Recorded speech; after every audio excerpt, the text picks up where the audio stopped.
Are you ready? Ladies and gentlemen, it's that time again. Southeast Throwdown! Right. Yeah, Street Fighter 3, third strike! Hadouken! Let's go. Get ready. Kick, punch, no matter the opponent. Showtime, gotta show them that you want it. Number one, the top is where the throne is. So keep fighting, being tight, over small things. Dodge, block, be strong on the defense. When they lay it up, expose on the weakness. Go hard, show them who the king is. Take the fight to the street, get the hell yeah. This is Southeast Throwdown. Run the set.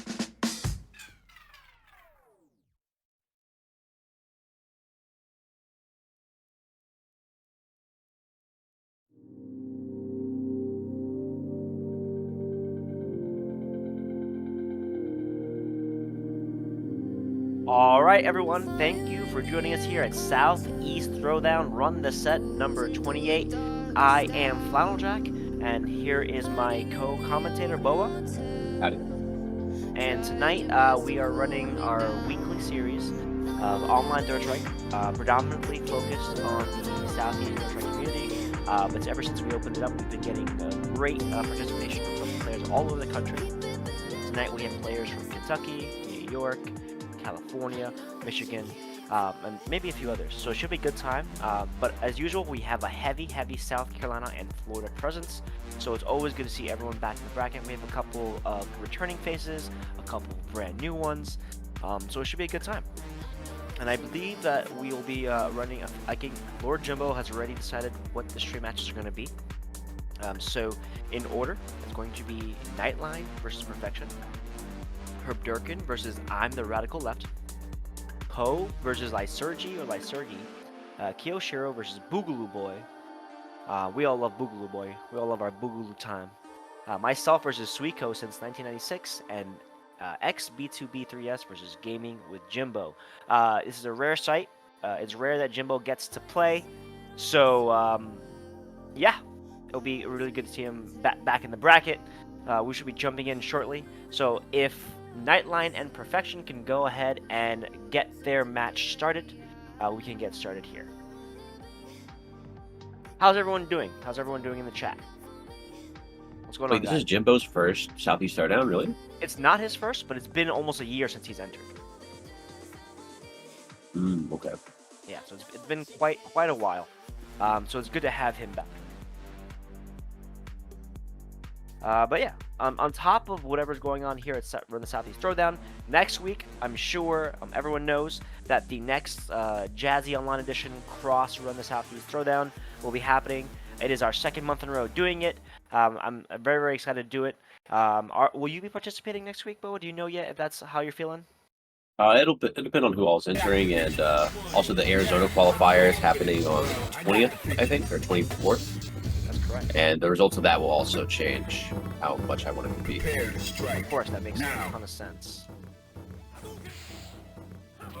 This is a certified Well, yeah, I'm hood pretty classic. excited. I know that I will be competing. This upcoming weekend is scary for me.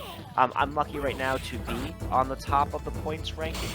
But you know, Yogurt Brain, Orliath, Lance, Yuki, they're all chomping at the bit to go ahead and surpass me. So I'm very much so keeping an eye on, you know, the 10th Arizona, as well as, you know, whatever's happening in Chicago. I think they have a tournament out in Aurora, Illinois.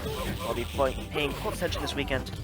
And then after that, going into March, you know, we start off with the Richmond, Virginia tournament. I believe it's called the Return of the King 8 or something to that effect. The following weekend is going to be, guys, the following weekend on March 9th is going to be the debut of the Run the Southeast Throwdown offline event. Before we even get there, let's go ahead and jump into this match. Nightline versus Perfection. Nightline has already won the first round while I've been talking all this nonsense. Perfection looking to take it back. Nice tick. Might be Shin Nightline this week. I love these Shin Nightline. It is SA1. Oh Okay. my goodness! Did he do something? He caught him. I'm not Did sure he what land happened. throw? I think he jumped into it and then got snatched. I'm not sure that he jumped out. I like that little block string that Nightline did there. The low short into the crouch fierce into Hadouken. I'm a fan of that.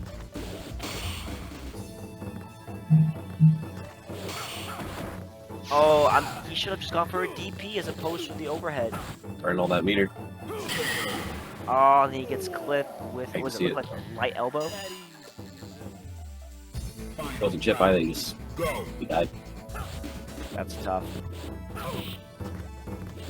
So, in your perspective, how different is this match for Ryu versus Alex? I feel it's a little bit less winnable for Ryu, right? He has a little bit less control. Similar tools, but not as great. What do you think?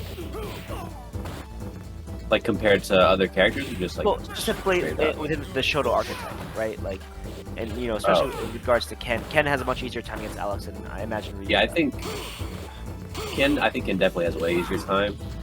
This is like neutral is way scarier. He gets the super sooner and has more super to go into it. Oh, the shift of perfection. Ryu can't like own the neutral as hard, but also Tension has like guest powers, which helps a little bit. But Alex's high stun makes Tension a little awkward.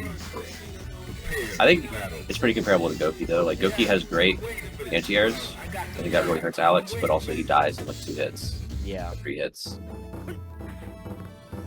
Into the heat of battle. Go for it.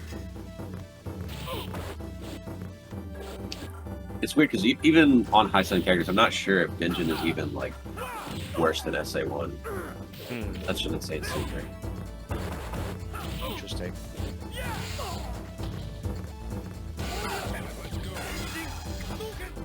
Oh no, he blows it. I probably just like didn't mean to take his hand off. Still got that loop though. Still chilling. Powerbomb, powerbomb like 50 more times and you'll be alive. Nice. Prepare to strike. Now. We're seeing all the pieces of Shin Nightline. There it is.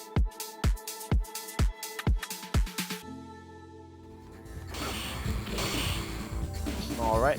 That was like the meme on Twitter where people are like, you get hit by the one thing that's their win condition and then it just rolls the post-match credits or whatever, the win animations. Yeah.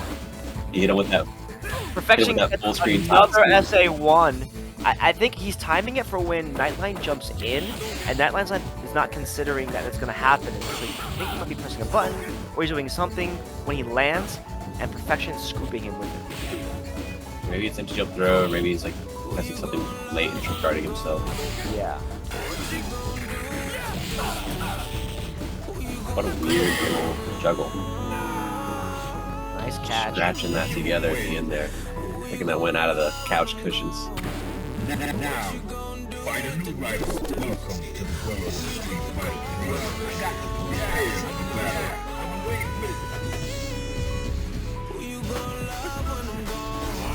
Into the heat of battle. Go for it.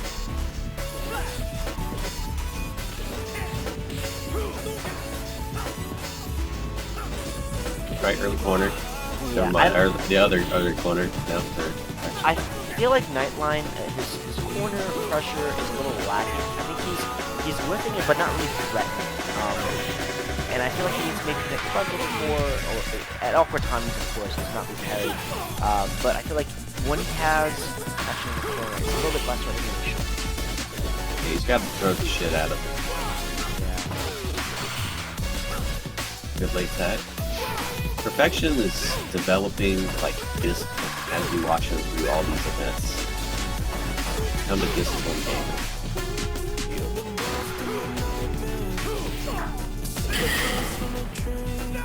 Ooh, nice crouch pierce. Love to see that anti-air like that. That's, you know, he's thought ahead when you see something like that. Oh, we want to sweep on this big guy though. That's scary. The crouching LK or crouching MK tip is not shaking out for Perfection. You know, losing his rookie opportunities.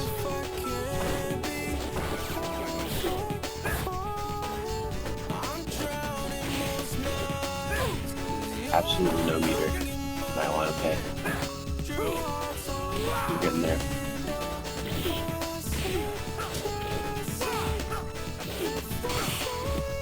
I think him missing that quick roll power bomb was pretty good. Alex, like, a huge downside to him is he doesn't get OP off certain things that it makes complete sense to get OP off of. like his shitty command grab. Why does that not have it? If you quick rise, you like drop his T a lot.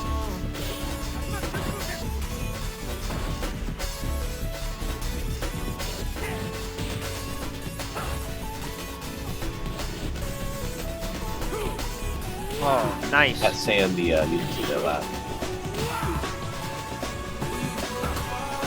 Got to cheer for Denjin? I mean, you always have to cheer for Denjin. It's the most exciting super. Denjin's a super that lets you just play fucking crazy. Even at like the highest, like Kuni would just. Oh my gosh. Goodness. Not as crazy as this dude. Hyper bombing a dash in. You win.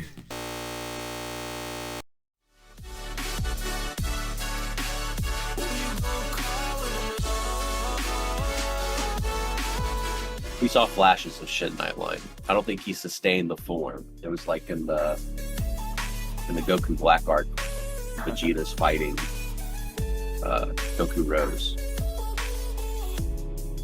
He can only like hit that form. Yeah. Little spurts. I like the way that Perfection was using that super. You know, we all clown out super saying it's bad, but he was using it in the right way, right? Like using it on a jump in, using it to catch dashes. Clever usage of it. Sure, it's fun to see because in this game there's such crazy little niche situations you'll get into all the time. There's very few moves that are truly like useless. Yeah. It's hard to think of moves that are useless. All right, now we have Herbderken versus ImTheRadicalLeft. Now, are you familiar with ImTheRadicalLeft? Looks like they're out of California, according to how they registered on. Big surprise there. Yeah. On the Radical Left's from California. But, yeah, not a surprise. But like, I'm not familiar with this person whatsoever. Are you familiar with them at all? Nope. Okay, should be interesting. Well, I got the picture.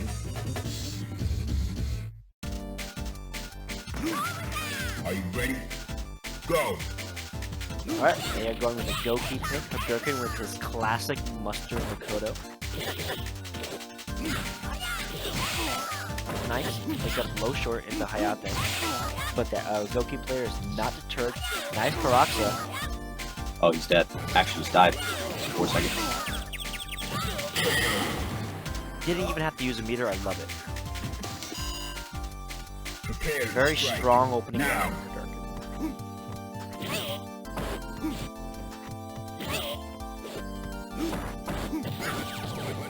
Herbderken. Goki has all the tools he needs in this matchup until that happens. It's the easy one. Oh no, he dropped the Fukiage. I feel like the easier the SA2 combo, the harder it is for her. It's like his power as a Makoto player. I've seen him hit the Chun-Li one in bracket, I'm pretty sure. Yeah. But Herb does this better. He does something kind of like it. You know, like, he's just too good. You win. Yeah, he has crazy execution for sure. Now, find a new Nice. That was a rival. very dominant first game. Well, I got prepared for battle. Fighters ready. Engage. Oof. Nice classic right there.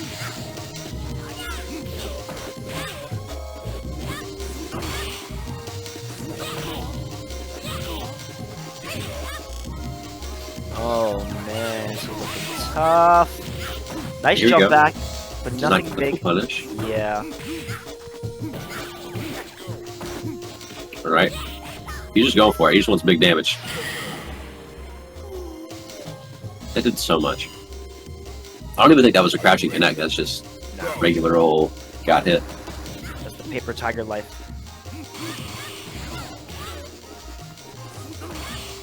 Herb could have killed him, and he just wanted to be cool. Yeah. I think he recognizes the limit of his opponent. So, yep, there it goes. Whoa. Oh, but Herb drops it. Doesn't matter. What? a little messy there at the end. Was that like an intentional sequence to whiff, or just Herb, educate us. What was that? Was that intentional? the woke fireballs?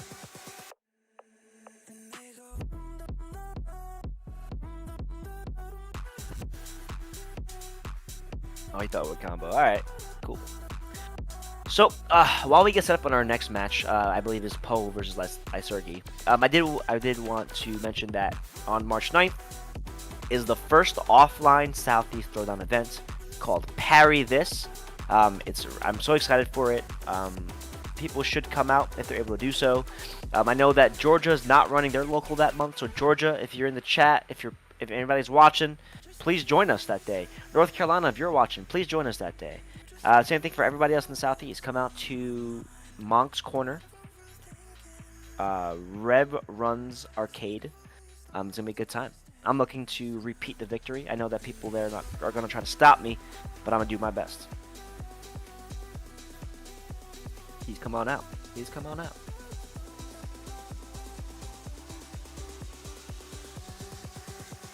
Pre-drops equals DQ. That's funny. Alright. If that combo was like 5 times as hard, he would have hit it every time. Alright. So yes, coming up now is Po versus Lysergi. If you gentlemen can go ahead and queue up, be great. Thank you.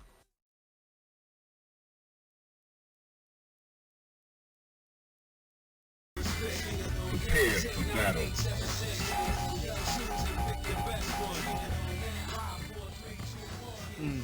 So Lysergi, I think, is a newer player out of South Carolina. Part of the Charleston scene that Troy and Jimbo and those at Rev Runs Arcade have been growing. So it's cool to see him on bracket this time around. Are you ready? Go. Wait, what's happening? Okay, let's start Syrian. Okay. Okay, I think that.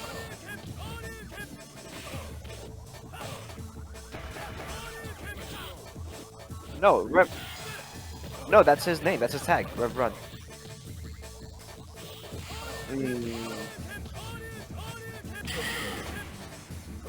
The arcade itself is called Retro Revs Arcade, owned by Rev Run. That's his tag. But yeah, should be a good time. So it looks like I think the names are mixed up on the. There we go. Got the switch. Normally this matchup you don't want to be too aggressive, but I think Po has detected the difference in experience, and he's just like, well, I can do my stuff. When I was talking to Steelhammer about this matchup, he told me that Urian's kind of a ticking time bomb, and you can kind of play him not too dissimilar from Chun, in so much that before he gets the bar, he's not that he's useless, but he's less dangerous, right? So you can kind of run all over him, but then once he gets the bar, you gotta respect it, right? Yeah. So yeah, you typically do want to play a little bit more spaced out. That's how I play the matchup. But I think you're right. I think Poe's gotten the sense that he can kind of have his way. Into the heat of battle. Go for it. Great movement from Po. He's kind of been able to jump uncontested in the set so far. Yeah. Fairly corner. Nice. And now he's waiting. Yeah, he's waiting for Lysergi to press. Lysergi likes to immediately press after pressure. That's a hallmark of a newer player, I feel. Pressing at every opportunity. Yeah, there's also right when you get your turn back, because it's in other games, you get your turn back, you want to take it right away. But in this game, you're still dealing with a deep thing. You can't just press right when you get your turn back. Well, you can sometimes, but you know what I mean. If every time you're I'm gonna go low right when they're -2, then they can just make themselves -2 and then carry. Funny enough, I was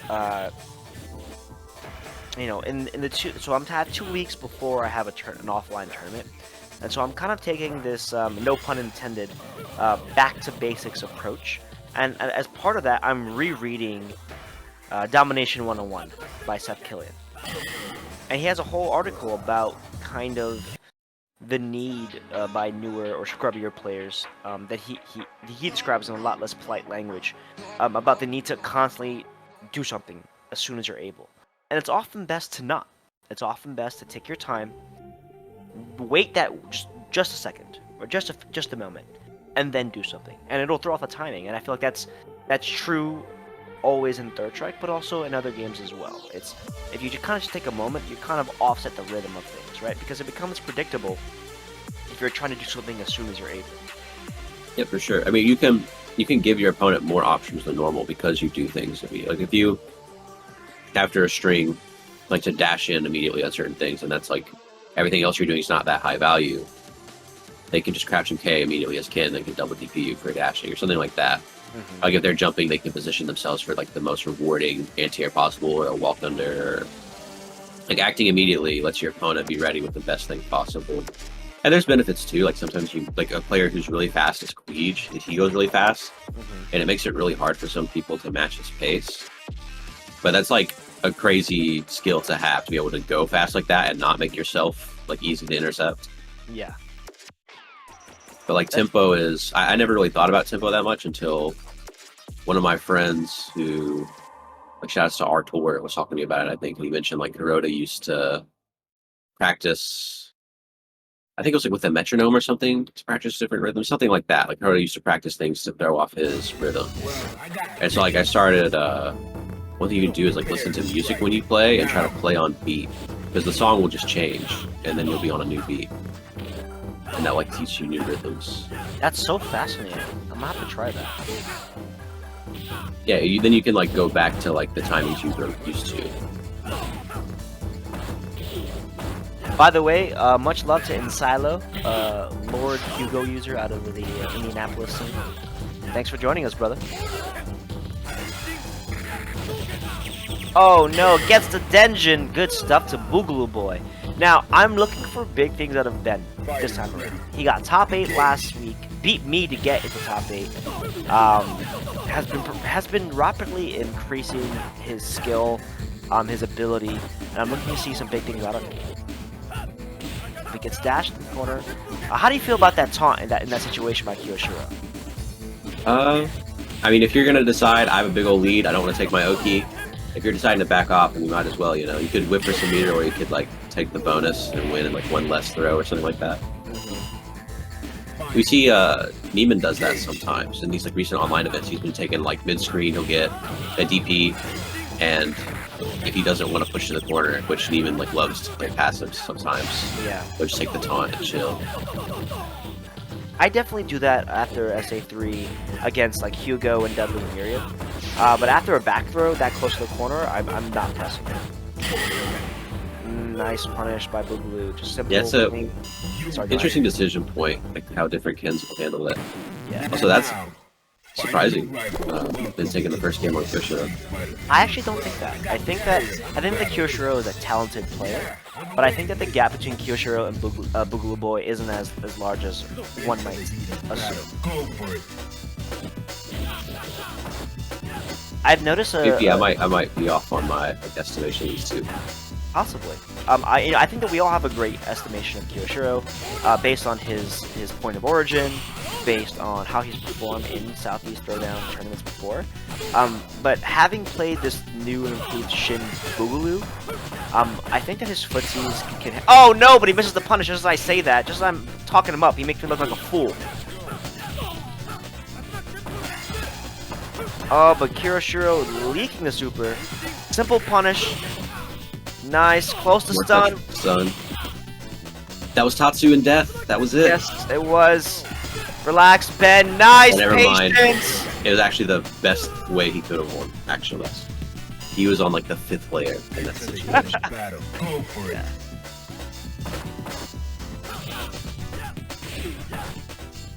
That's such a cool mechanic in 3S is the tumble that happens when you get knocked down mid-dash and fall into them so they get better Oki.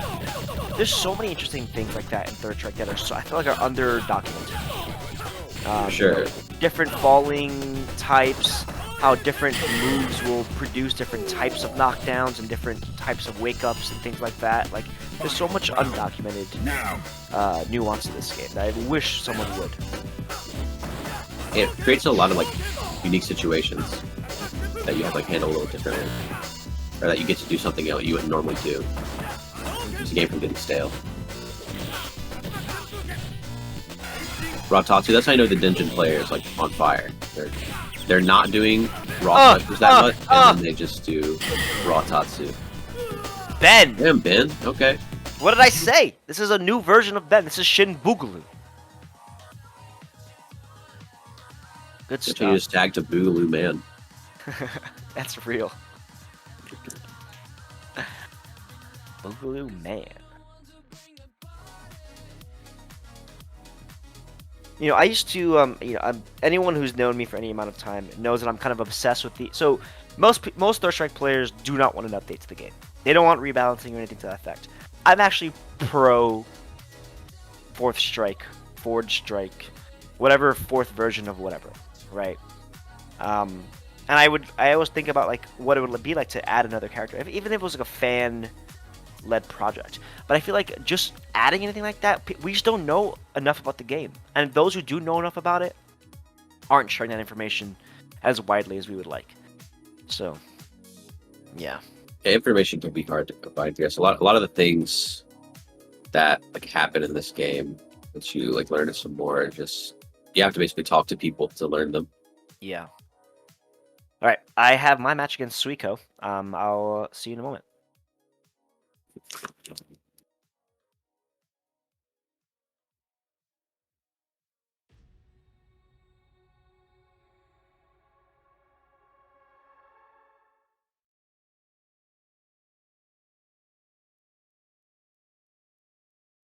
Patches. I mean, like, yeah, I don't trust Capcom to balance this game, I guess, because this game has too much bullshit for a modern like look at fighting games. The way they're designing fighting games like nowadays, you know. Like, the thing is, everybody in this game is broken except for like 3 or 4 characters, maybe. Everyone is like horribly broken. Even a shit character like Alex can kill you in like 3-4 hits pretty reasonably, pretty often. Ooh, the Matsukin EX Tatsu, let's see that. Right, goes for the double. Drops it, but doesn't take the dash, which is clean, because the dash isn't real. He dropped the second DP, and it's not real. Dash up. Just let the game be. I mean, that's what's going to happen, no matter what. But it's fun to think about a little. There are things wrong with this game, it's just like, no one can, there's no person, or there's no way to make a version that would appeal to all the different like flavors of 3S player, you know?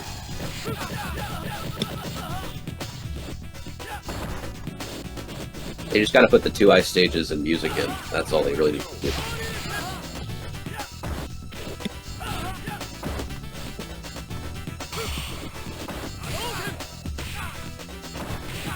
And Suiko looking dire.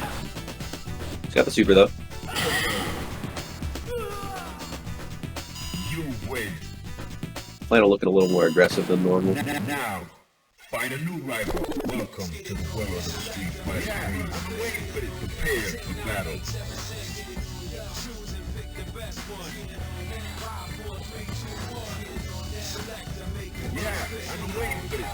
Oh, I love the CPS3 portraits though. It looks great. Now, I think that's the perfect level of fidelity.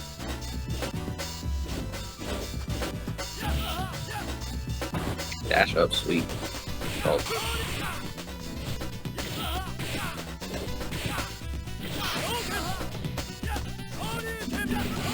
Wait, names are switched again? Really? Wait, Suiko is winning?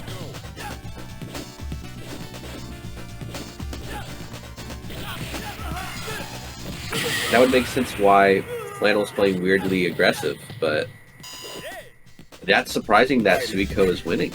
engage. Right? Or am I underestimating this guy? Or am I not familiar enough with this guy? There we go, hit that double. It's timed it slightly. Nice rock firm. Okay, this guy's real. This guy's for real. He has that. Nice delay DP.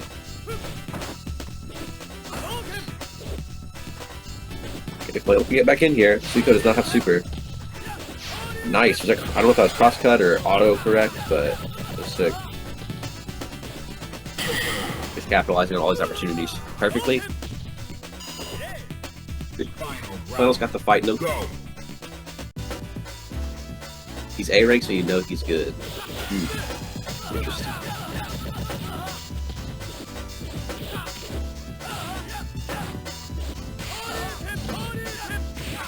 Oh yeah, so I think he's cross-cutting that. The way he moves a little. It takes like such a level like discipline to cross-cut. I never cross-cut, I always auto-correct.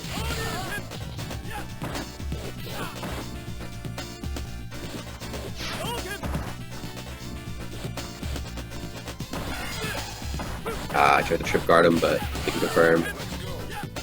Not the worst mistake. He still doesn't have super, he still has a lead. Tying up now, though. That works. That, like, if it, like, barely looks like it's not gonna work, that means it, like, will always work. That shit always works. Now, find a new rival. Welcome to the world of the street fighter. Prepare for the battle. Fighters ready. Engage. Does Suiko go by another tag? Or is he just like, this is who he is, you know?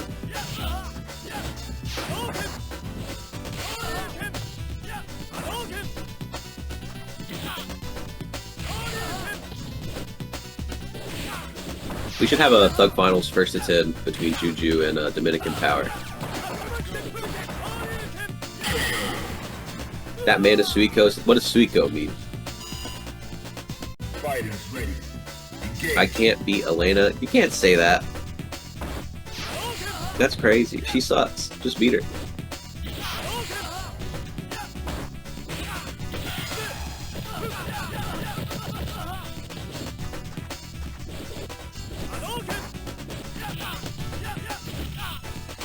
Wait, Juju, do you have a secondary? Do you play another character? Are you willing to put it down with a secondary? Elena's pretty decent. Well, I mean, we got a down player right now, though. Looks like Suiko. No, never mind. Right when I say it, it looks like Suiko's gonna take it, but no. Final round. Engage. Okay, set point for both of them. Both have a pretty similar amount of bar, too. Little dash in on that far out jump spacing. It's a pretty good answer. Got that corner Oki. Gets you jump throw in the corner. What a madman. Oh my goodness, what is happening? Misconfirm, then gets supered. Flannel's like Conqueror Hockey, like stole his super.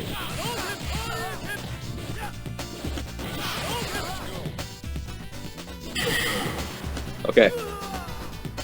That's textbook though. That beating that button, that was textbook.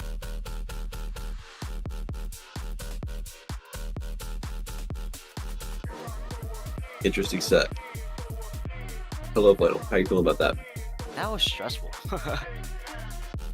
That was very stressful. His timing... So I'm not familiar with this player. I don't know who he is or who they are. But his timing and decision-making about when they were going to do things was really throwing me off, especially in the first game. But then when I kind of... Not a full download, but you know, at least a partial download on their awkwardness, I tried to kind of match it and like be awkward myself. And it worked out for me. So that's kind of how I feel about it. And nice. Apparently that guy's like, hey, Rick, did you know saying? Noted. Good to know. Good to know. Good to know. Yeah, that was a stressful set. I didn't know who that person was going into it, and they definitely threw me through the first game. But I was able to kind of pull it back together. Oh shit. Jimbo got B2B round 1. Yeah, no, it's perfect. You know, normally Chun just completely owns this matchup, but B2B's pretty aggressive. Very much so. I wonder how that's gonna play out. So they Jimbo told me that they played last night, and I think it was like 2-1 Jimbo before B2B brought it back like 2 games. So who knows? We'll see. Yeah, Jimbo's a very parry-happy player. I've been trying to get him to be less obvious with when he wants to parry, so we'll see how that works out. Ooh, nice. B2B already has 2 bars. He's knocking on this huge health bar with normals. There we go. Backs to the wall so he gets Oki.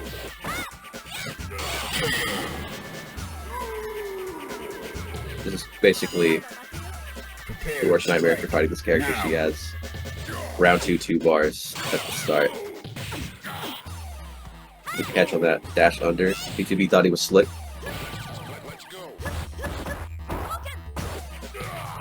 That was a chance.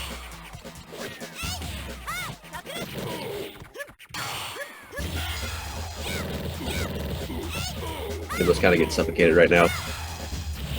Oh no. Great FHK. You win. Now, find a new rival. Welcome to the world of the Street Fighter Princess. Yeah, I'm aware. I got it. Yeah, I'm waiting for it. Fighters ready. Engage.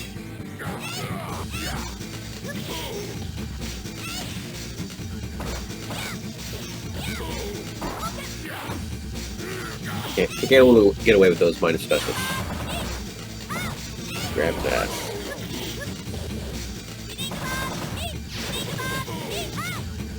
Oh, I tried to SPD there. B2B has no fear. He's not feared of the big man. Should be legs to close it. Nope. What's happening? Did Jimbo just give up? Are you ready? Go. Okay, backs up.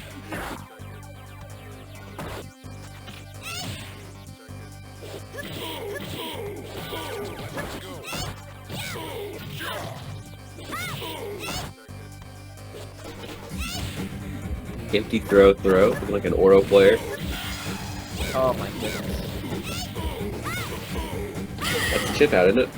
Yeah, I think that in this match, Jorge is it over already? Oh, because Jimbo's updating the scores. That's tough. I feel like what Jimbo could have done is, Damn, son, just get a where'd you parry, find good parry this? here, there, and then maximize the parry, right? Because Jorge was giving so many opportunities to be parried, just buttons. And I feel like Jimbo could have, gotten that. I feel like it's antithetical to what I was saying before about him being too parry happy, but I feel like Jimbo could have definitely gotten some more significant. So the Lord Jimbo just piped into my ear to say that he couldn't do shit because the lag was so bad. So maybe that's what happened.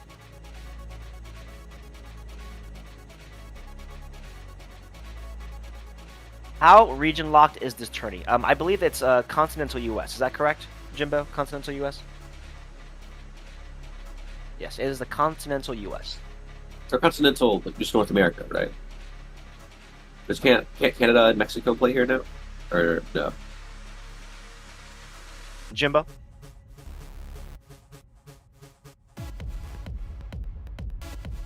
For Southeast Asia. Yeah, so the Jazzy events, so like the one coming on the 28th, those events are just the continental US, but overall the tournament's just North America when it's not Jimbo, Jazzy. you are being piped into the crowd at large.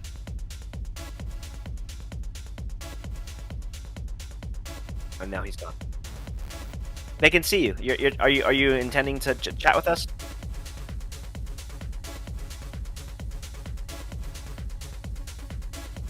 Oh, okay, interesting.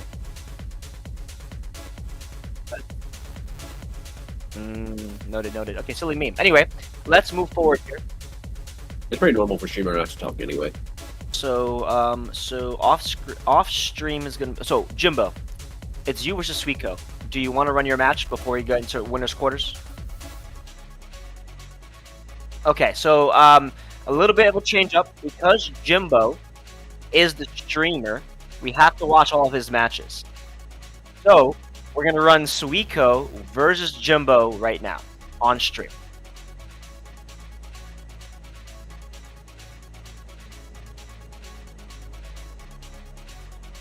Mateo, these are not bi-weekly, these are weekly. So every Wednesday, starting at 7 p.m., we're here ready to run the Southeast.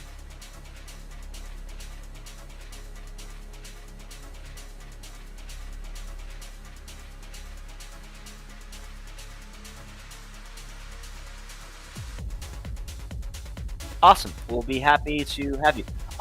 Great. Yeah, we'd love to have you offline, Mateo.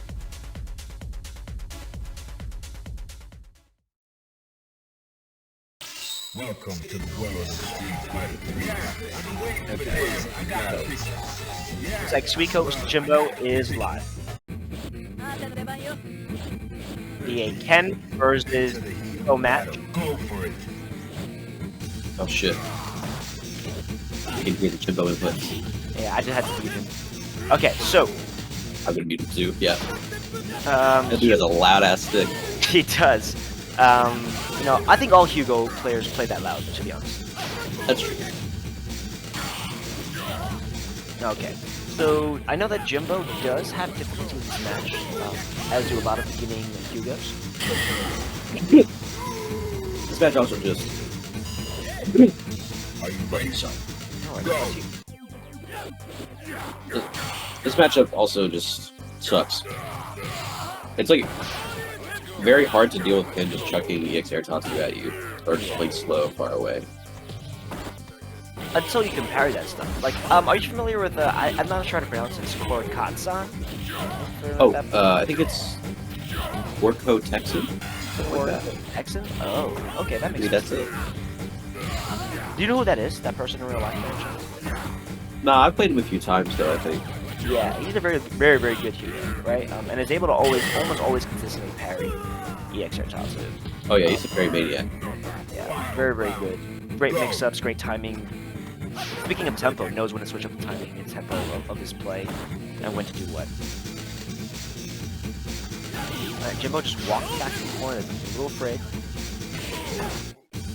You know, we were so happy to see Jimbo play, but I'm afraid that after this particular experience, he's not going to be very keen to play again. Oh my goodness. That's gold. That was nasty. Definitely an unfortunate bracket getting Yeah. BCB. Well, I mean, with Southeast Showdown, it's kind of like the brackets are always like that. We don't have a lot of, or really any filler spots, you know what I mean? Yeah. Compared to some other tournaments that can just kind of, Welcome to the world of Street Fighter 3. it's all like people who are entering every week. Yeah, and particularly we do attract a lot of Florida and South Carolina. So you're always going to see high representation of those particular players. I think Jorge has entered almost every single on the Southeast Throwdown tournament, as far as I recall. Nice. Oh man, tough. And Suiko sitting against that point here. Prepare to strike. All right. Now. Cash up TC, and I think Jimbo was about to throw him. It's just the mix is real. Ken does dash TC just right. It's not reactive. Yeah. No meter to back up the It's barely reactive. low short, low jab, low short. It goes into an EX fireball. Jump in, stand strong, where you going. Jimbo finally gets a 360 going. Has a 720 on deck. The Suiko is ready with the anti-air. Good blocks from Jimbo, good patience. Suiko jumps out, doesn't want to deal with. Oh, Jimbo tried it, but didn't get it.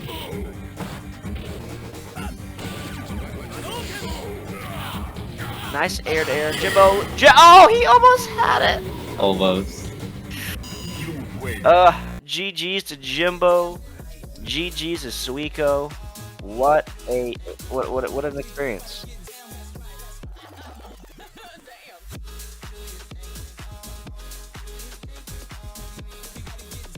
The ghost. Alright. So now we have in winner's quarters. All these matches are going to be streamed. JuJuMann versus Perfection. Herbderken versus EdgeofNotion. So EdgeofNotion beat Throwdown off stream. Good stuff to Edge. Now we have Poe versus Boogaloo and myself versus Jorge. So let's go ahead and get JuJu Perfection ready to go. Who are you playing, Troy? Yeah, who are you playing, Troy? We know about it. I think it's Sean. Bro, I bet you he was playing Sean. Oh, because he's been, yeah.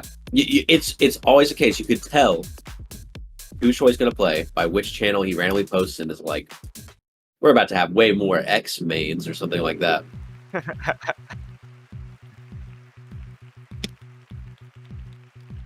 Was it Troy? Edge, tell us. Or Troy, tell us. Somebody tell us.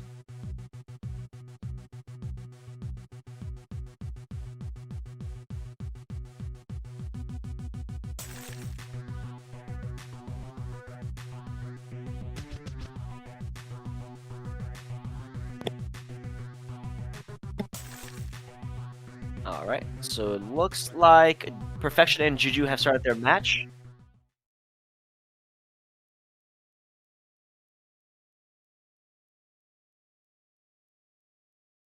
But yeah, EdgeofNotion, please confirm or deny if Roy played Sean in your match.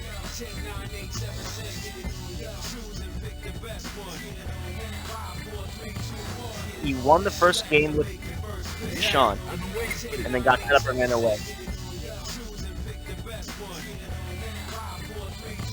That's Troy Sean.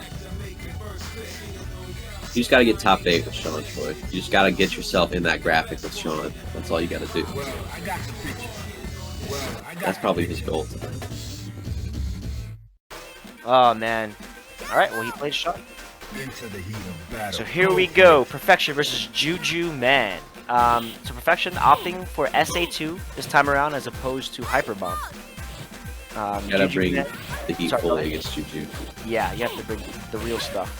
Juju going for healing, his class. Right off the bat. Not even like, he used to do like one game of SA2 and then healing, but now it's just as real it can be. Which makes sense in first to 2. Are you ready? Yeah. Go.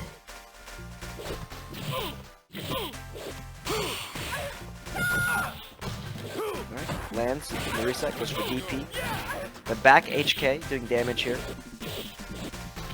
Perfection doing his best to find a way in. Looks like he got it though. Nice, Juju jumps away from the tech throw attempt. Throws him out of the corner. I'm not sure if that was a decision. I like the attempt there. There's a preemptive anti-air, but Juju found a way to get out. So we go corner to corner. Perfection has Juju cornered again. I don't think that thing works. Oh no! Oh man, that's a bad feeling. All his Falls work. out of your fingertips. Oh wait, stun's possible. Jump heavy Right. punch. I like the that. patience from Perfection there, but not enough. You win.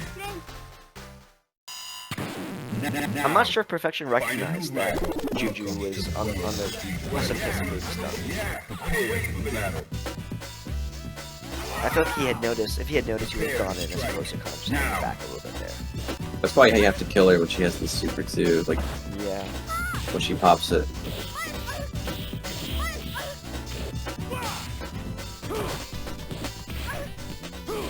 That's very much timing. So weird doing crash HP and a jump. It worked though. Got right over that move.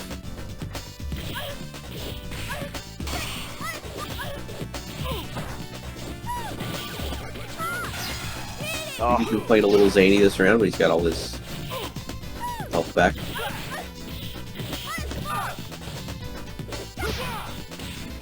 Alright, gets the EX Second knee. time that's happened. Oh, Oh, he no. hard red wake up jump. That back heavy kick is so annoying to deal with because you can like block a little and then do it almost like a guard jump. But it's a unique tool to deal with because it's like right off the ground. And it's like pretty solid like airborne option versus something that'd be more committal on another character like a Mickey Penguin kicks or good flip, like she could just kind of do it. Yeah. You gotta just look for that in particular.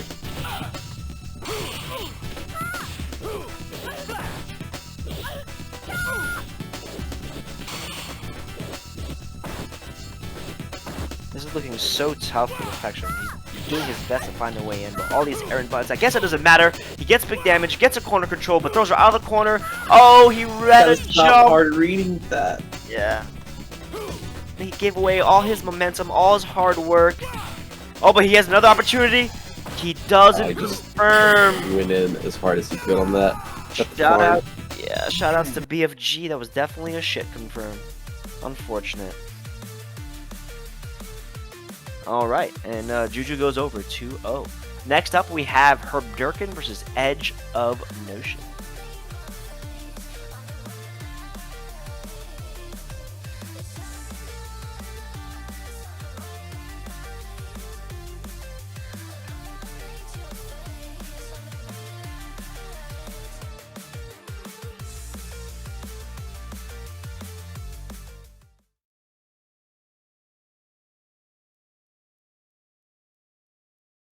Prepare for the battle. Right. EdgeofNotion and Herbderken are live.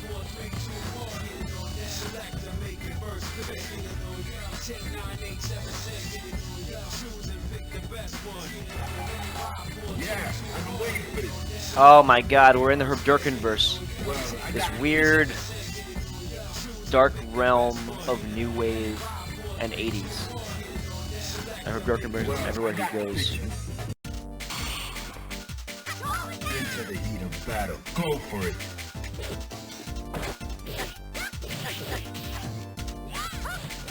I feel like her EdgeofNotion is another one of those run the Southeast Throwdown regulars who has seen dramatic improvement through the course of this tournament series. Alright. Herb kind of Maybe jumping another around. upset. I'm sorry? Let's see if we get another upset. I'm thinking his movements are not good right now. I like that Herb opted to go with SA1 here. I think that's a better choice. Yeah, the combo's like really hard on her, and it's not too hard for her to avoid getting grabs. Her shit is so safe. Super? Yeah. Oh man. No matter what you do there, gotta Jerry parry all of that. Don't call me crazy. Have we not seen Herbderken do an SA2 through an Ibuki SA1 before? I feel like that's something we've seen on this tournament. Oh yeah, we have. He like heavy kick, supered through it, and then grabbed her on landing. Yeah, Like it that. was sick.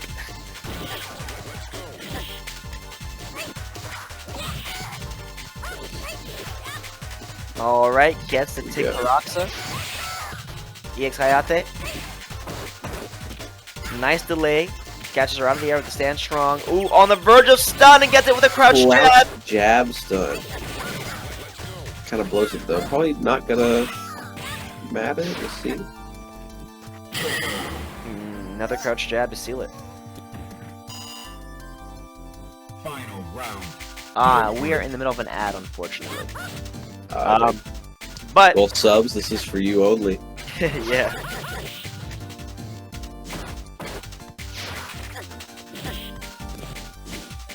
Our OnlyFans.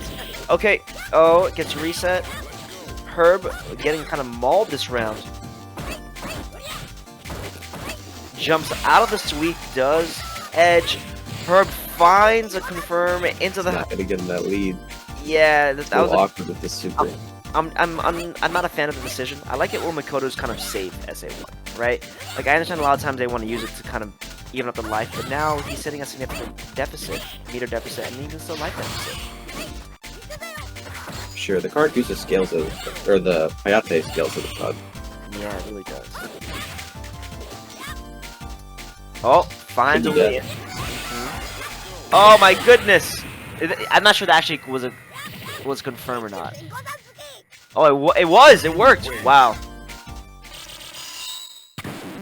Now, find a new rival. Welcome to the world of Street Fighter. Prepare to battle. Prepare to strike. Now. Yeah, he could have just EX Hayate, but he's got it. He just knows 100% he can hit that every time.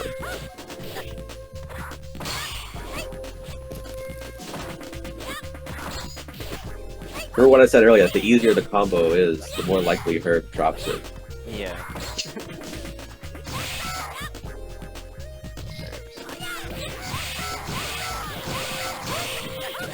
Oh, it's not one's for the meter. He's just pulling that clip. Hayate world record.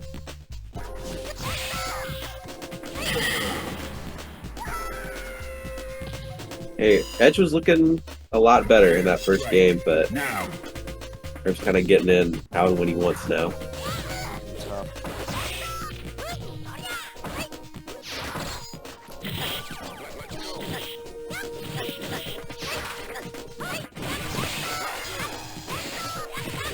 All that hard work undone. When it hits on crouch, it definitely feels bad.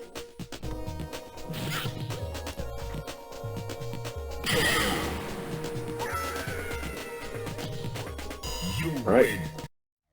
Just stared at him. Feel out his. Oh, feel his rhythm. Is that FHP? So who's up next?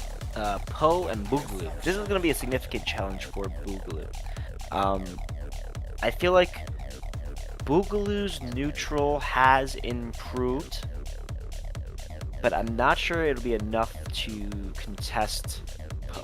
Well, Poe's been fighting like probably Daisuke, Anson, Bubbles, Kyo-Shiro. Like, I think this is maybe his. I wouldn't be surprised if it's his best matchup. Like the cream of the crop of US Ryus. Yeah, like why are all the Ninja Ryus of New York? Except for the homeboy Juan out in Cali. Except for the King FM1, that's true. Well, I got the picture. Prepare to strike. Now.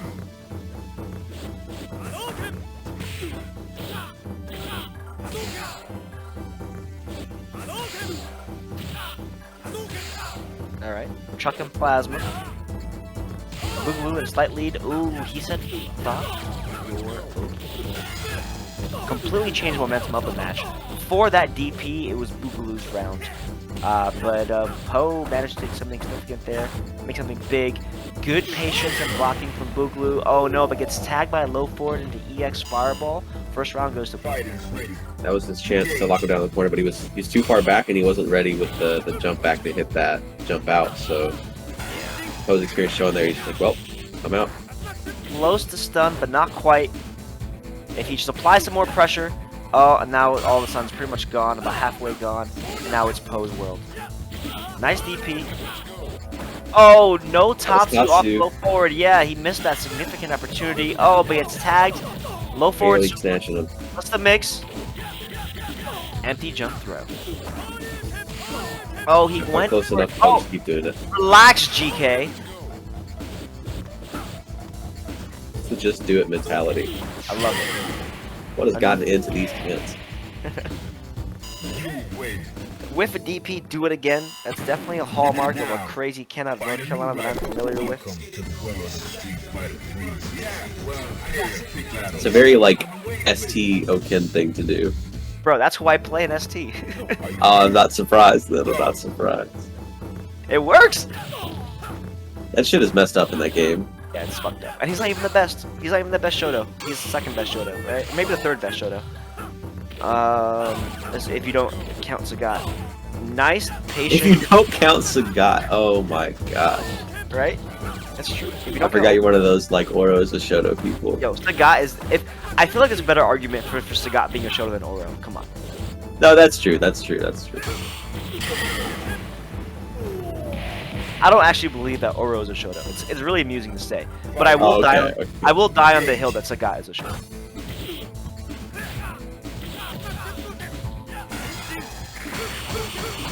All right, Poe ready with the Denjin parry. Good blocks from Boogaloo. Doesn't overextend. Oh, but gets clipped by a heavy kick into heavy Shuriken. Oh my goodness. Super. You're gonna see the 3 super round. Ah, okay, he blocked. You know, that was a valiant effort from Boogaloo. He really fought his best there. He should not be ashamed. Good stuff to him. He still has another life. Right now it's me versus Jorge. Alright, I'll catch you in a minute. Alright. It's gonna have to contain this buttony Chun. Aggressive ass Chun.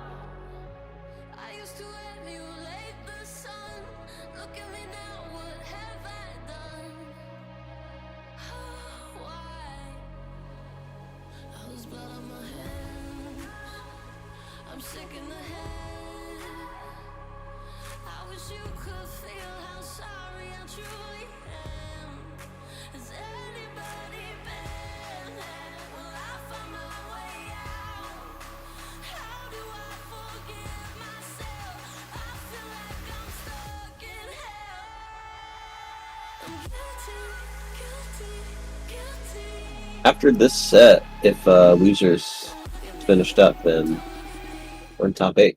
Just like that. It's a 16-man tournament, right? Yeah.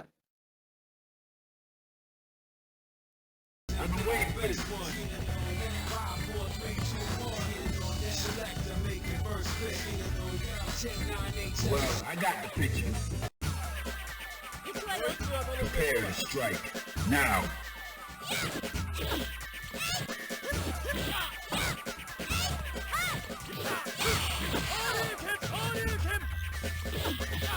Okay. That HP is it's an amazing button, but you can't be too predictable because the reward on parrying it is great for so many characters. And you can just raw DP that knockdown. Good to see Flannel doing that. Okay, super is death right here. Yep, should be it. No, he swept. There we go. Flannel had another chance, but kind of gave it away to him with that DP. Trying to so easily fall out of that thing. A little bit on that punish. And might as well forward parry there, right, just in case she fucks up. Okay. Trying to lead for B2B, but no super, so Flannel can aggress a little bit or be a little bit crazier. Maybe not that crazy, we'll see. Wake up throw. Or one more normal from Jorge, yeah. You win. Now, find a new rival. Welcome to the world of the street fighter. Flannel's given him some free punishes and some stuff that I don't think he'd only be too susceptible to. I think he's got to just lock in a little more. It'll be a closer set. Alright, keeping it simple. Okay. Oh, you want to hit that punish for sure. There's the super. One more touch. This is confirmed. Or it might just be, at this point, it might just go with normal, so you know, I don't really have to super.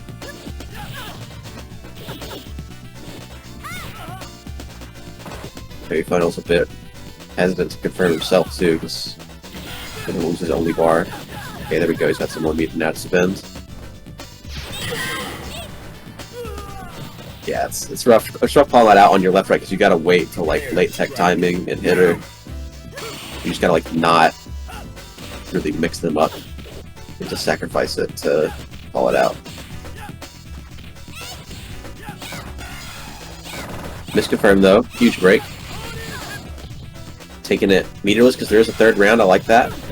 And he wants to have super on this next mix while still having super for that next round. Alright, build meter. So that's letting Jorge get that meter for round 3. Just tagging him a little. What was he doing? He jumped in and got thrown? Final round. Now. I wonder what he was going for.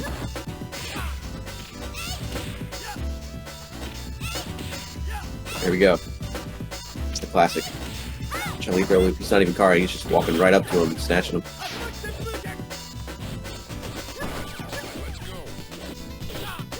So Jorge has much better discipline tonight though. The 2 weeks.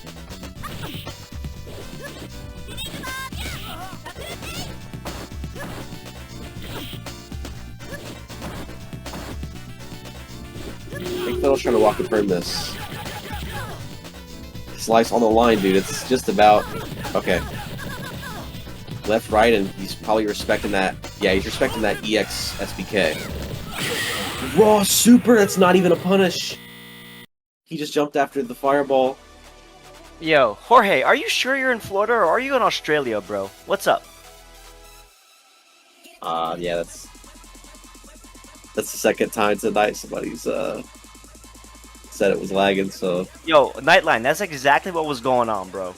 Like, I could not... It's like I was getting hit by stuff left and right. I was like, I thought I could punish this. That was wild. That was wild. Nightline, yeah, Nightline called it. Teleporting like Dormammu. Bro, that was insane. Good stuff to Jorge, but I was like, what was going on?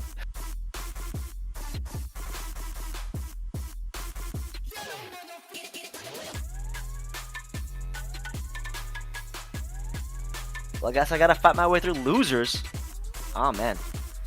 Yo, listen, look, yo, if you look at the if you look at the bracket, Jimbo thought I was gonna win and had me go 2-0 over B2B.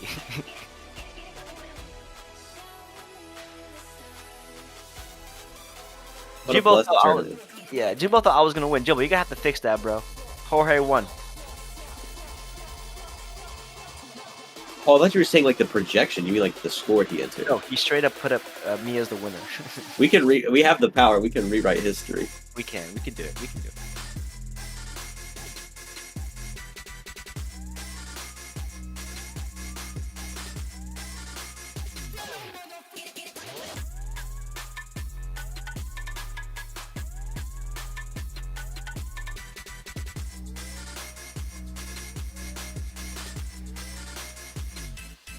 What's up, buddy? Against Nightline? Sure, if you want me to. Well, did let's see here. Has nobody else played? What about Boogaloo and Radical Left and all that stuff? Have they played off stream yet?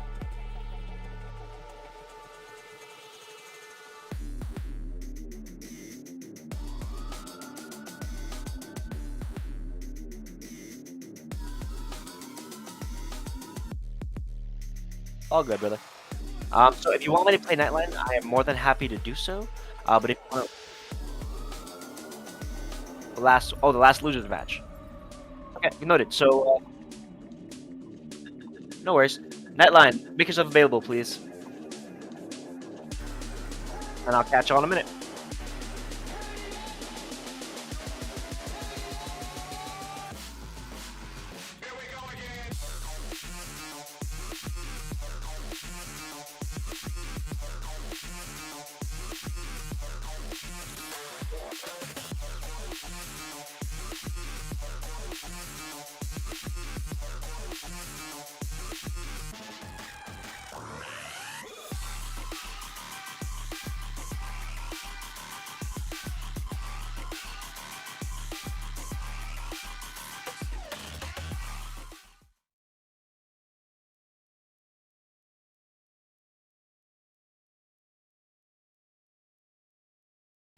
Well, I got the picture. Prepare to strike. Now. Right. This is flannel, right? Yeah, okay. Makes sense. Even pin.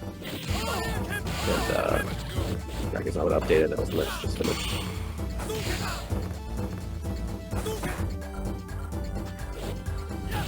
Good spacing, right outside the dash there range. Yeah, the dash there after your board throw, the control is not completely real. I don't know if it's minus, but it's not very advantaged. Go. And it's up to you to cancel your move with proper timing, right? Because you have to interrupt the dash.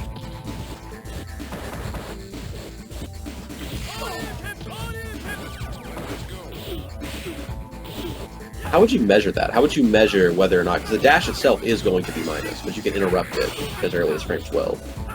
So I don't know how to, like, tell. It could just be how plus the knockdown is. Minus 12 plus whatever you're doing.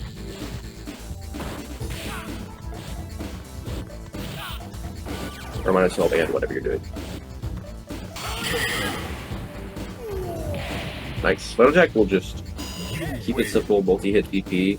It's so powerful though. A lot of people are not jumping in with the multi-hit carry ready the first time. You're gonna have to show it to them before they're ready to do that. Prepare to strike. Now.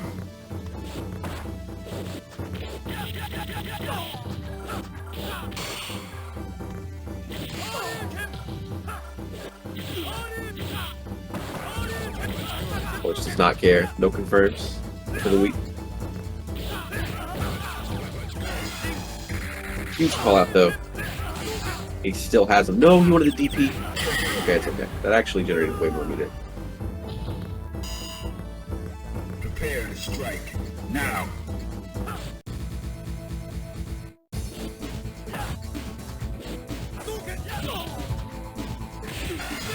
If Nate loses to this Akuma... Wait, what Akuma? Are you okay, dude? Is playing Sean, like, giving you brain damage?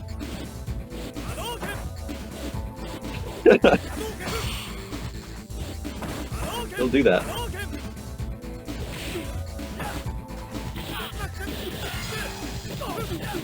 Was that Ken? What do you mean, was that Ken? It's still happening, it is Ken. Okay, that one's hitting on that bar though. Final round. Engage.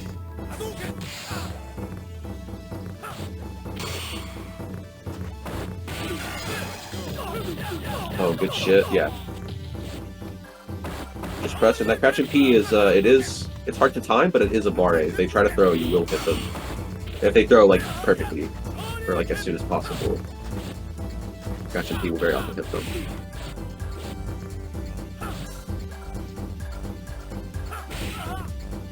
What's interesting about interactions like that is like there's a lot of times in this game where it's like, oh, you have to do this input that will frame perfectly beat this option.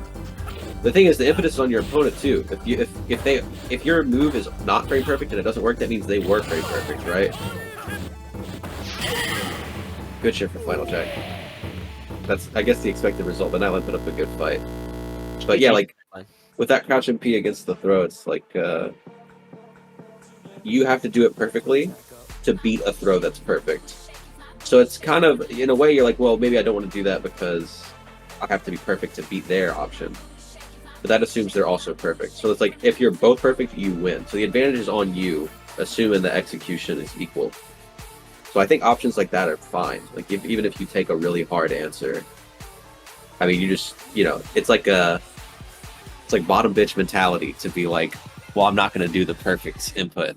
Because then you're assuming they're doing it and you're not, you know what I mean? Anyway, besides that, we have our top 8 now. We have Juju versus herbderken, which should be a good match. We have Po versus Australia's own Back to Basics 3S. We have myself in the runback running against another Denjin against BoogalooBoi, person who beat me last week. And then we have EdgeofNotion Ibuki versus Suiko Ken. So it should be a decent top 8.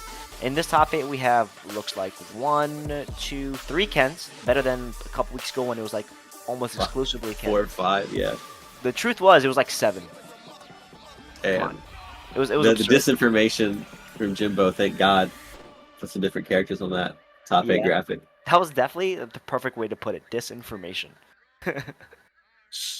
GG's Nightline. Good stuff, brother. Oh, Jimbo, when you put, remember we had the top 8 where it was like Boa, and not Boa, forgive me, Po, but you put Kuma as opposed to Ken, and like a few other people? Yeah, it was like, that's the disinformation you put out. You pretended there was less Kens than there actually were. Which we appreciate. We gotta... Oh, okay. That makes sense.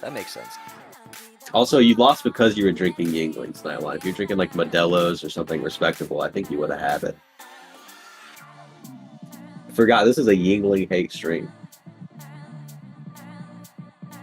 Don't tell Troy that. Don't forget. Don't get it twisted.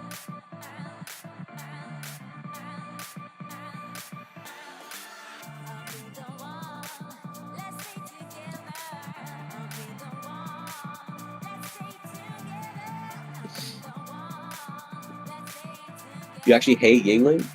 Damn, why are you drinking it?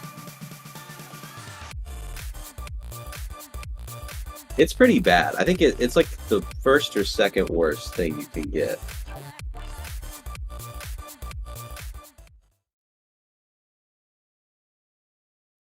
Oh, it's Troy's fault? Okay. Beer's beer at the end of the day? Okay. Can't I? I'm adamant. I can ban that guy, right? I think you can. I think I did. Thanks, Troy. What does that even mean, Troy? I think he's calling you a pussy, just in case you were wondering. Oh, okay. Yeah. That's wild. Alright, herbderken versus Juju. This is going to be a fun scramble match, right? It's going to be Rushdown Herb versus Runaway Juju. Looks like he's considering Maybe SA3. it's Rushdown Juju. Maybe, yep. He ran SA2 instead, so it should be interesting to see what happens here. Go.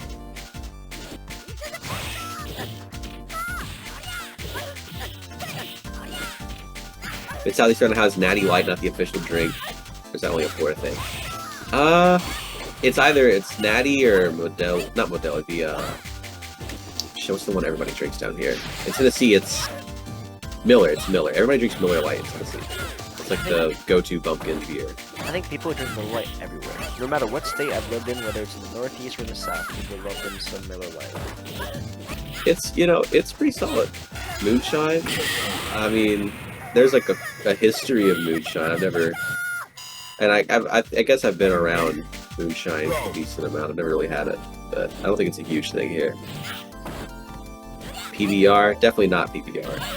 You know, in China, PBR is black label. Isn't that wild? Wait, you're not allowed to have PBR in China? No, it's black. Like, you know how there's like black label alcohol that's like fancier and more expensive. In China, PBR has a black label. Like, you know, like black label Johnny Walker or whatever. It's like that. That's insane. Yeah. It's like the opposite of a weeaboo thing, I guess. Like it's interesting. Yes. Yeah. It's definitely interesting. And that was a pretty convincing first game to Juju. While you're here talking about alcohol. You drink tea? What kind of tea do you drink, EdgeofNotion? I can be snobby about this one too.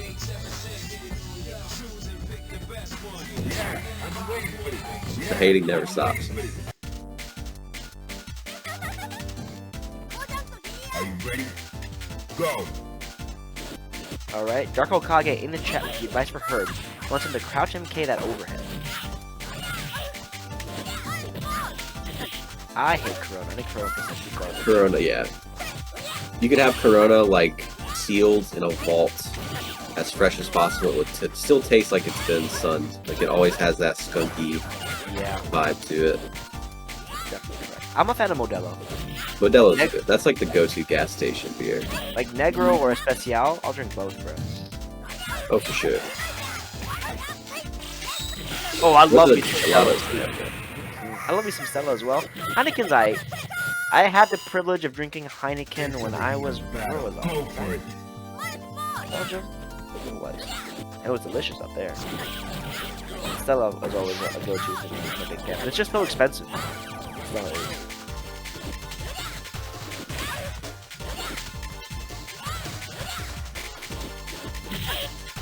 They're kind of like guessing right outside normal range for the most part. With the meter. Science is super. Something like Juju's game, I mean, Herb's gotta be pretty sneaky to get the SA2 here. Yeah.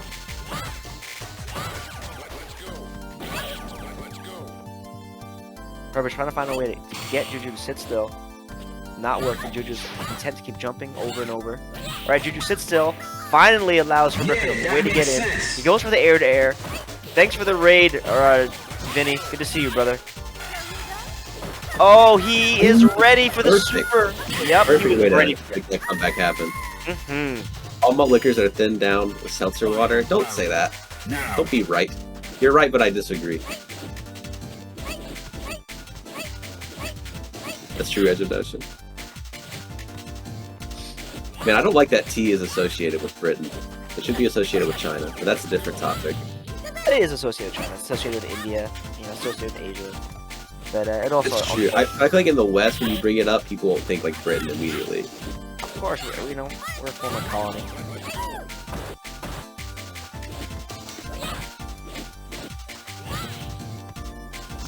Fish and chips. I mean, that's y'all's thing, though, right? That'd be kind of cool. People meme on British food, but some of it, some of it's a little bit. Like, you ever have beans on toast? It's actually not that bad. Yeah, beans and toast. It's not bad, really. Juju misses his confirm and then leaks the super, allowing herbderken the ability to get the Karaksa. Oh, but he fucks it up! Come on. Okay, thank God. You gotta win after that. Oh my goodness. You win. Herb still A alive. little bit of hot sauce. It goes hard. Now, find a new I rival. hate blood Welcome pudding. to the That world shit of is Street gross. Fighter 3. It's so disgusting. Prepare for battle.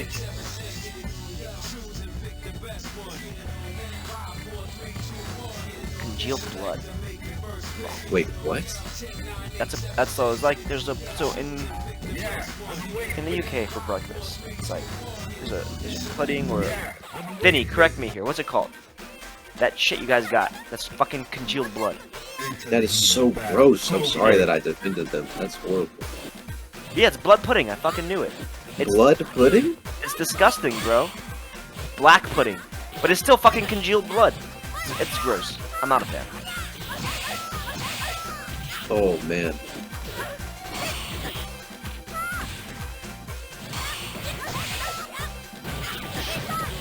Oh, it was too obvious. It's too obvious what you wanted. Oh, but Oh, he was dead! He was dead! He had to hit that, that's so tragic. Herb's a little off tonight with the execution, it seems. Into the heat of battle. Go for it. English food is embarrassing? Damn. it is. There's no English food that's good. Everything good that they have comes from other countries. I mean, I don't know. I feel a little bit like that about, well, I don't know, Southern food is really good though, actually. But I don't know how much of that we, like, stole. I don't know how much of that is, like, us, you know what I mean? Southern food is black food, right? I guess. Oh, okay. So yeah, right. I was thinking, like, it might just be, like, basically soul food that's Yeah. like, slightly worse. Precisely. That's exactly what it is. For the English, their food is so bad that they had to conquer the world to get everyone else's food. Well, no, but soul food still counts as American food, right? Doesn't that still Yeah. count? Okay, Yes. well then we're still winning. We stay winning. Yeah.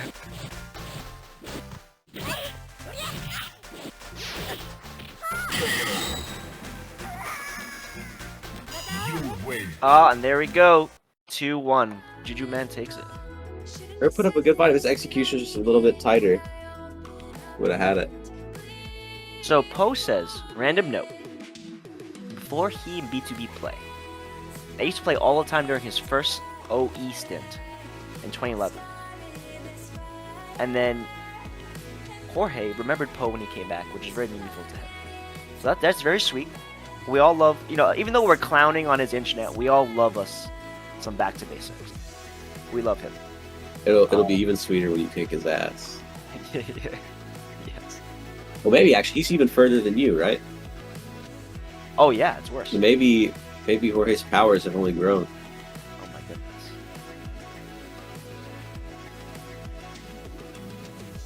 We'll come back in a few thousand years and we'll see if the world played out our fears. Talk about how everything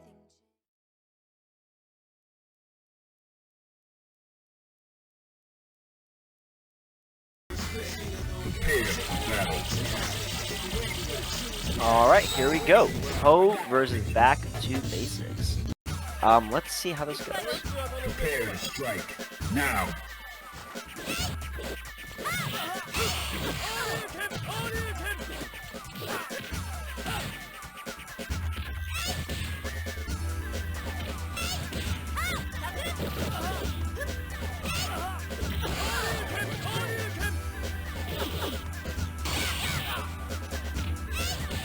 Alright. Jorge has the corner, but Poe does a wake up heavy shuriken. In return, back to basics does a wake up EX spinning bird, jumps over does Poe, gets tagged by low forward by back to basics Jorge. So for the sake of simplicity and succinctness, I'm gonna call him Jorge. It's much easier than saying back to basics or B2B. Ooh, nice! Oh, he punish! has those? He has those.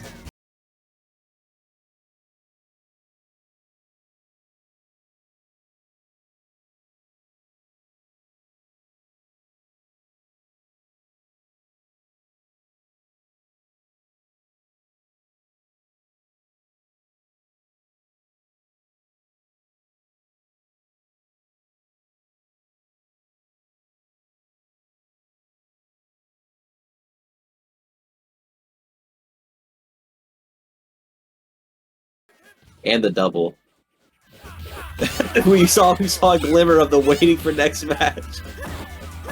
Maybe not though, maybe not. Oh, he leads there it. No super, wow. Messes up. It's bro. I'm telling you right now, the ping is wild. Poe is Jorge doesn't even feel it. He was bored of it. You adopted darkness. Yeah, that's what I was referencing, yeah. Chip out though? Okay. win. Man, Poe is fighting for his life. Welcome to the world of the Street Fighter. Yeah, I'm waiting for the prepare for battle. Wait, was Jimbo playing the In the Arms of the Angel like dog ad music? Nice great. low parry into a DP by Poe. It's a target combo to double My DP. goodness, you gotta block, brother. Oh, you gotta block. Fighters ready. Engage. Nice. Taking spacing. Gets the Second overhead, hit. It's not easy. especially in 27 ping. He's eating him alive. Oh my gosh. 27 frames of rollback. Good stuff to Poe.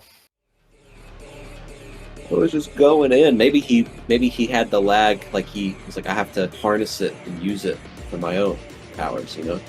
Had to. All right, I got Boogaloo. Catch you in a second. All right.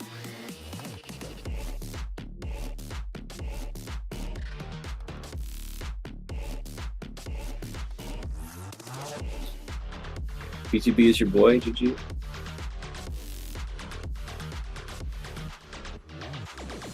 Or about the upcoming match. Okay, Ben had to fight. It was Poe, right? Yeah, Poe in his quarters. That's why he got knocked down. So Poe has a lot more experience in this matchup than Flannel, I would think. I don't know how many kids really have, like in the US, have more experience in that matchup than any New York kid, you know?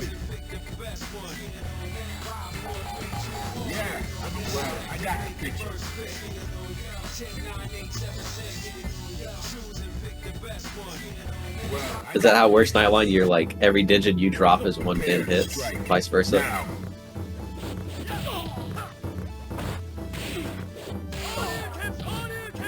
Ooh.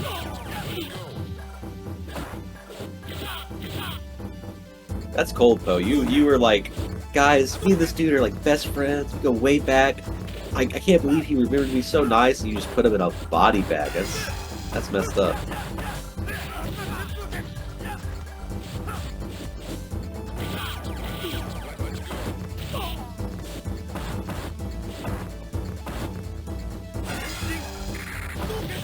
Oh, full screen, slow setup.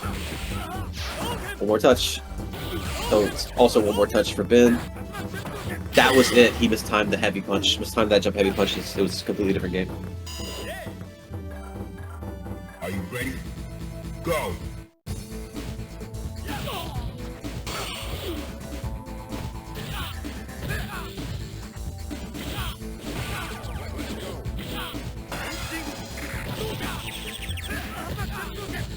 Okay, nice. That was a fast-ass smash. That was one of the dropped engines from Nightline earlier. Okay, guard jump back, heavy kick. Just sometimes it's a greedy move. It can bite you, but times like that make it worth it.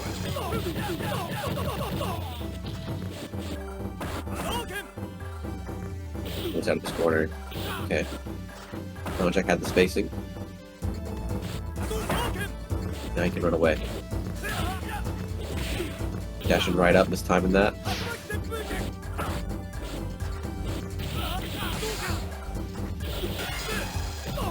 Dash up short, short. We've seen a lot of that in this tournament just from kids all around. Dash up short, short. Nice. I wonder if that was confirmed. It looked confirmed when he did that. I think he's been trying for it. Find a new rival. Welcome to the world of the Street Fighter. I got prepared for battle. I'm waiting for it. Into the heat of battle. Go for it.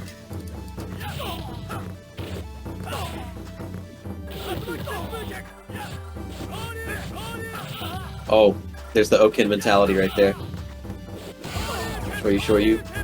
Man, the crosscuts or autocorrects, I don't know which it is because he's whipping. I can't really see him like move around for it. But Flannel's been on point, cross-cutting people, just DPing in spots where they think they've got the drop on him.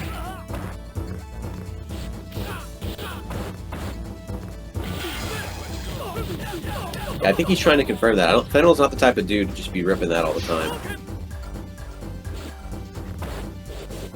Very impressive to be able to hit that, especially online. I mean, it's just harder online, right? And there's a little bit of risk associated because their life bar can flash because of the rollback, depending on what they did and like how laggy it is. It's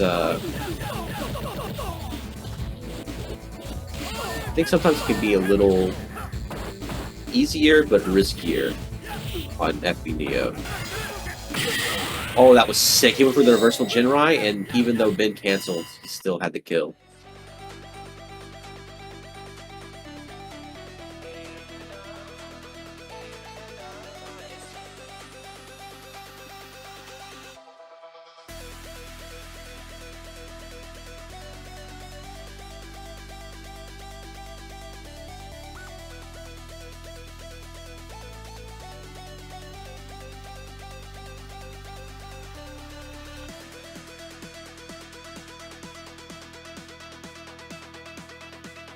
Yeah, good run to Ben. Good stuff to Ben, but also fuck you, Ben. I love you, but fuck you. I had to get my run back for last week, bro. Did he take you out last week? He put me in losers last week. It was okay. You know, last week was the week of upsets. Oh, yeah, the upset. Yeah, bracket. Prepare to strike. Now. Wait, EdgeofNotion? Damn, nice. Yeah.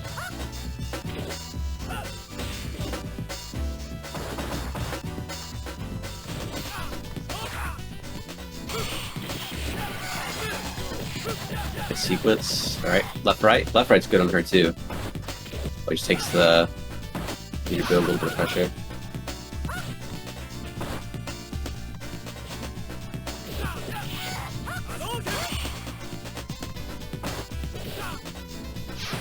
So I think I have her match right. Into the heat of battle. Go for it. What are some good Ibukis to train against in the Southeast server? We have FlannelJack. Who else is pretty good with Ibuki in the South? Broom has a pocket Ibuki. Pretty good. Yeah? Good to know. And if we're saying Southeast only, I don't know. There's not many Ibukis, I don't think. Not many of a very high level. Right? Nothing comparable with some of the other regions. Yeah. I think FlannelJack is still pretty good Ibuki, right? Yeah, Fred's definitely strong. Who would you say is stronger? Yogurt or Brandon? Ooh, that's spicy. I mean, I can't say for sure, but I think Yogurt, yeah. Yeah, Yogurt. Well, Kyosuke is not in the Southeast, right? Kyosuke is, Is he in Chicago? Yeah, I always get confused between him and Keychain. I know their faces separately, but the tags I always mix up. So Kyosuke is the young guy out of Chicago, and Keychain's the young dude out of New York, right? Is that correct?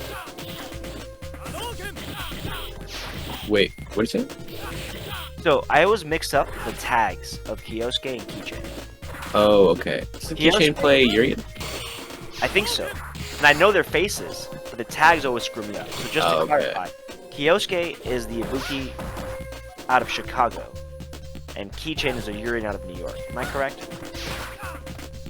think so. Okay. Wait, Johnny the Flash. Johnny the Flash. From Tennessee. He's not good. Johnny sucks. Damn. I mean, in terms of the Southeast, like, I guess he would be second behind Fran, right? Well, there's probably people like offline that I don't know about, right? They're probably like randomly really good at, or not randomly, but you know what I mean. Like, yeah, there's somebody you've not heard of who's crazy, so that's very much a possibility. The unknowns, yeah.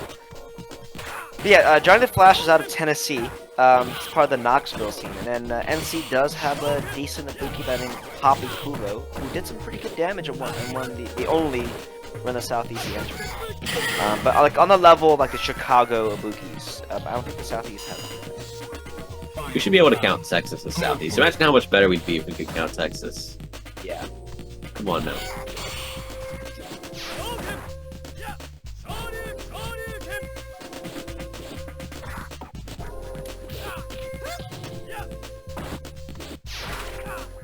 here we go. I'm liking this positioning. Oh, it gets weaved under though.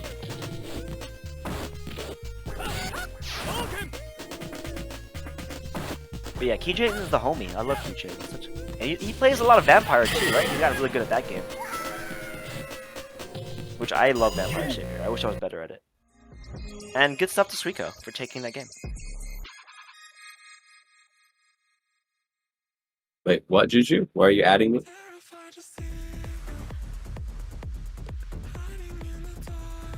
I don't understand what that means. Ryu Kochi. Yeah, maybe. Is that the thing? I don't know what this is in reference to.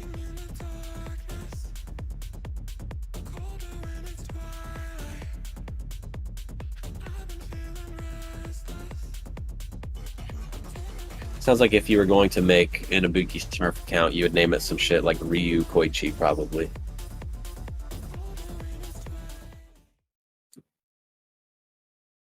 But you never know. Prepare for battle.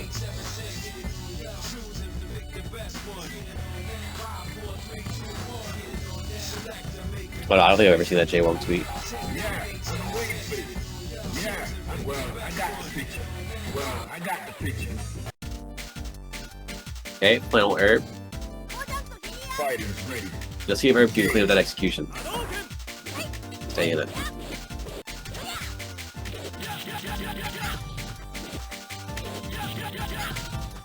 And neutral throw. He's trying to crash the captain.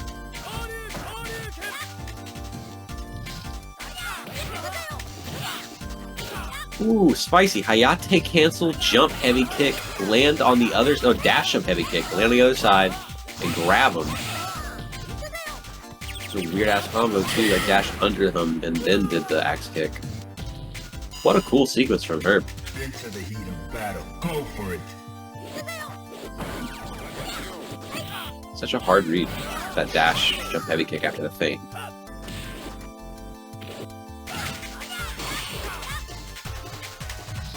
Okay, that could be not death, but very close. Oh, never mind. Isn't that cancel? Look at the back throw. They're like mid-screen. That's the corner. Okay. Flannel kind of has runaway rights. The help is so close.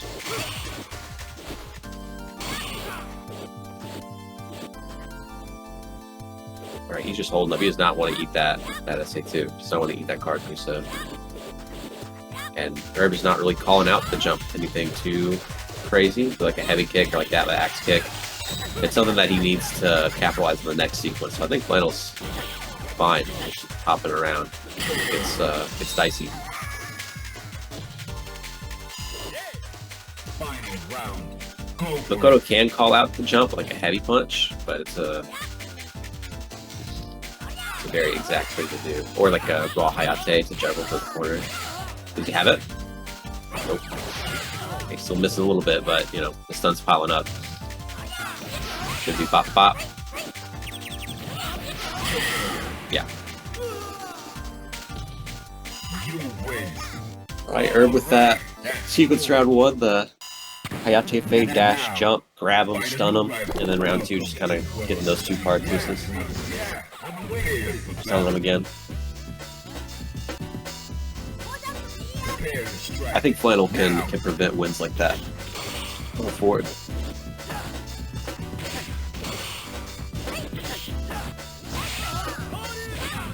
Makoto's so fun to watch. Yeah, if you're a sick bastard, maybe.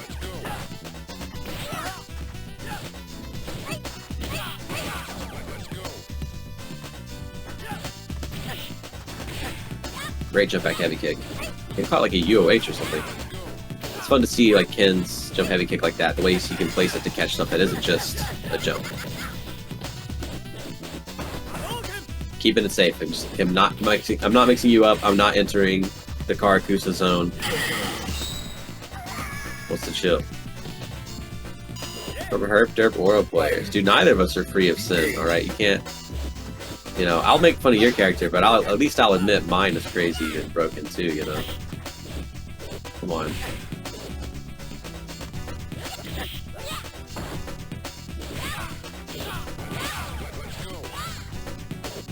Okay, respect.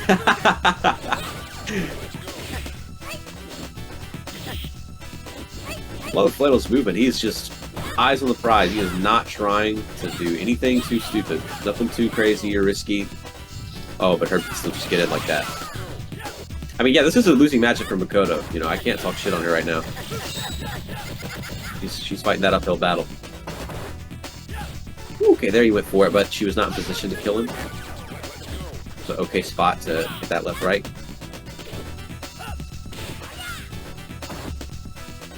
We even looking for something, looking for a whiff. Okay, Herb's getting a little more buttony now. But it's not fishing as much. Okay. Just solid that game, not giving him any chances. Herdderken still nickeled and dimed him a good amount. I mean, he was like, what, 20% health at the end of that second round.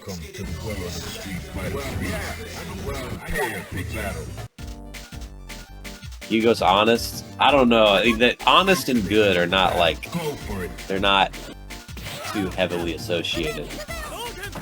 You know, like Ken is pretty honest and he's very broken. Or they're not like inversely related, you know what I mean? You can be very honest and still broken. And you can be like dishonest as fuck but bad, like Alex. Very dishonest character but not very good, you know? Yeah, like Hugo's just jump, jump, jump, jump, jump. He's parrying. You're fighting for your life. Like, just please don't stand next to me. He has infinite health. And then he's just backflipping with you. You're dying. They gave him a Ken DP. That's a command grab. That's crazy.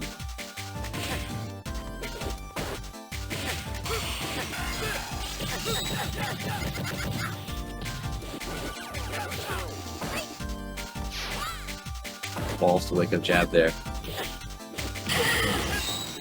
Nice DP. He was looking for the UOH, confirm it to super, I guess, and he saw the jump and just pressed punch because he knew he had the DP ready, something like that.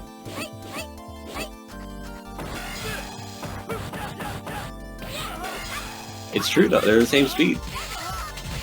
It's true, it's like that. Oh, he almost had it, he almost had it. Stun's still high though, I mean, even when she misses, it's not the end of the world. Oh, it is when you can mash out a stun like that. That was crazy.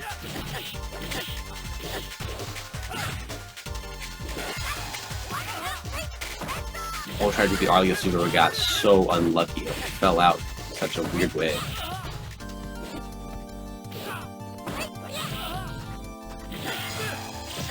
Wake up, crouch and crit. That is actually so real. It's actually so real. He backdashed to shimmy the throw, and Flannel was just like hard calling that out for the wake up, crouch and K.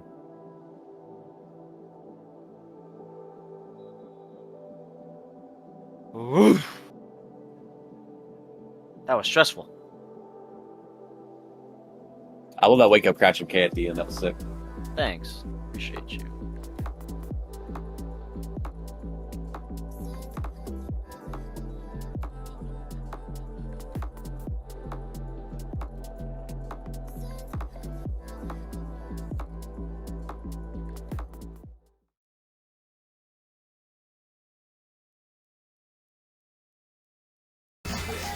Prepare for battle. Alright, here we go. B2B versus Suiko. So B2B here is running, Jorge is running the Ken Gauntlet. Myself, Poe, and now Suiko. I honestly want Jorge to win this because I want my run back. That's understandable for sure. Suiko is gonna play it slow, but it might go well against him. Not anymore. It's not playing slow anymore. He's got to make it happen right now. Yeah.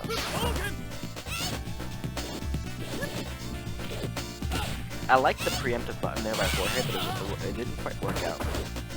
But he has good point control, Suiko. Not willing to. What was that?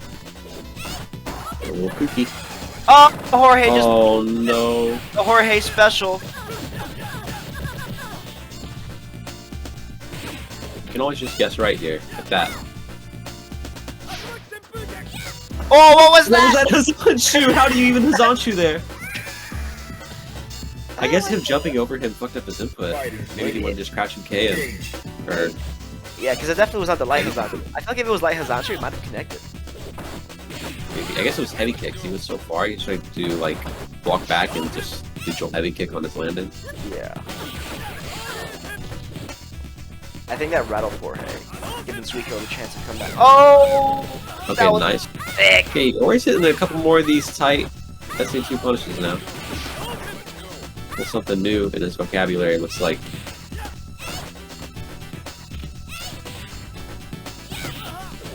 Oh, he had to confirm, but the Doesn't need it. Echo Pawn gets the Tactical win. meter conservation. I'm a fan. Engage.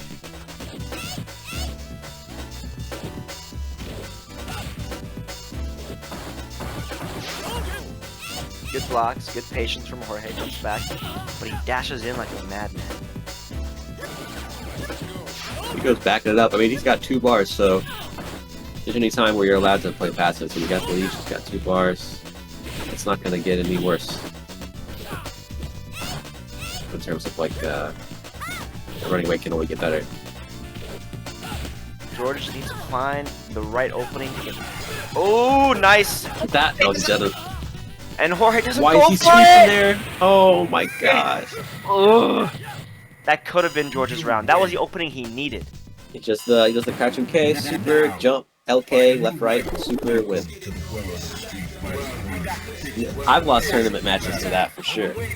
Where you got it, and then she hits you, and she does that, and you don't got it. I think that was definitely a brain fart from George there.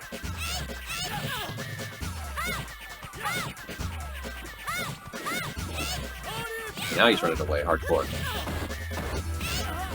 Little off, he's facing that anti-air. Nice. Cross up, confirm, into super. What's the mix? Oh, that didn't work. Jorge must have pressed something there. I get the idea though. If you're, I don't know if it works mid-screen. It might. Are you ready? You might need to do EXTP there mid-screen because if you not beat EOHer, but like with the Kara up close, you can just go straight to DP. I don't think you always need the Kara either. It's a little finicky how it works. Ah! Oh, what? He Oh missed no! parry. Maybe Leg, dash yeah. under, gets thrown. Another throw. No confirm because there's no super to confirm too. Good parries, low forward, good sweep. Jorge still alive. Almost has that super. Okay, next hit. He can confirm off it. That was it! That was his shot! What a heartbreaker. Can you just follow him? Looking like Suiko's gonna go on to fight you in the Luigi semis. Everyone, please pour a drink out for the homie Jorge. He did. I think it's one of the best performances by him in my recollection. Got top 5. Good stuff to him.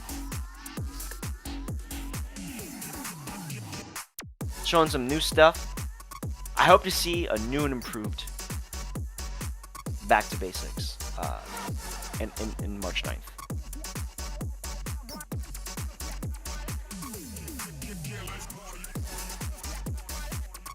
All right, coming up now we have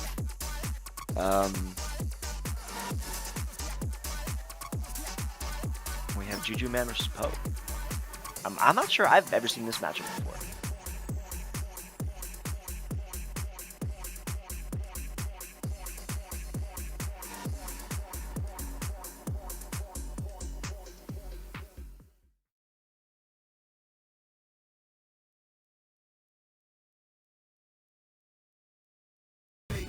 You lose.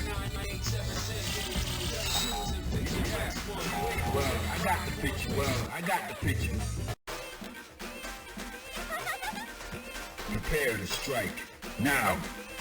Here we go. Juju opting to go healing here against Population.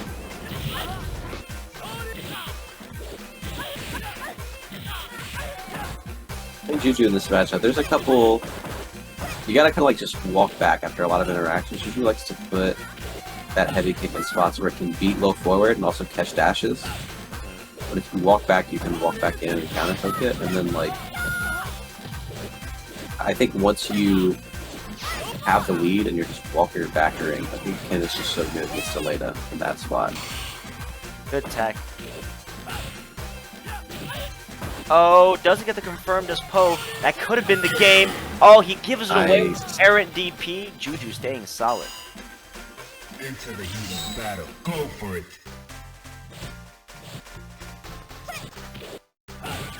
Nice patience by Poe. Dashes up, gets the throw. Nice. Oh, Really just out of range. far. Yeah, that was a nice idea though.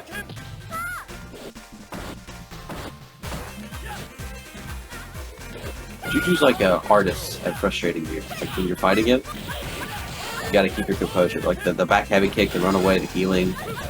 It's a lot of unfamiliar shit to deal with. So Poe keeps it solid there. Takes the win. Round. Go.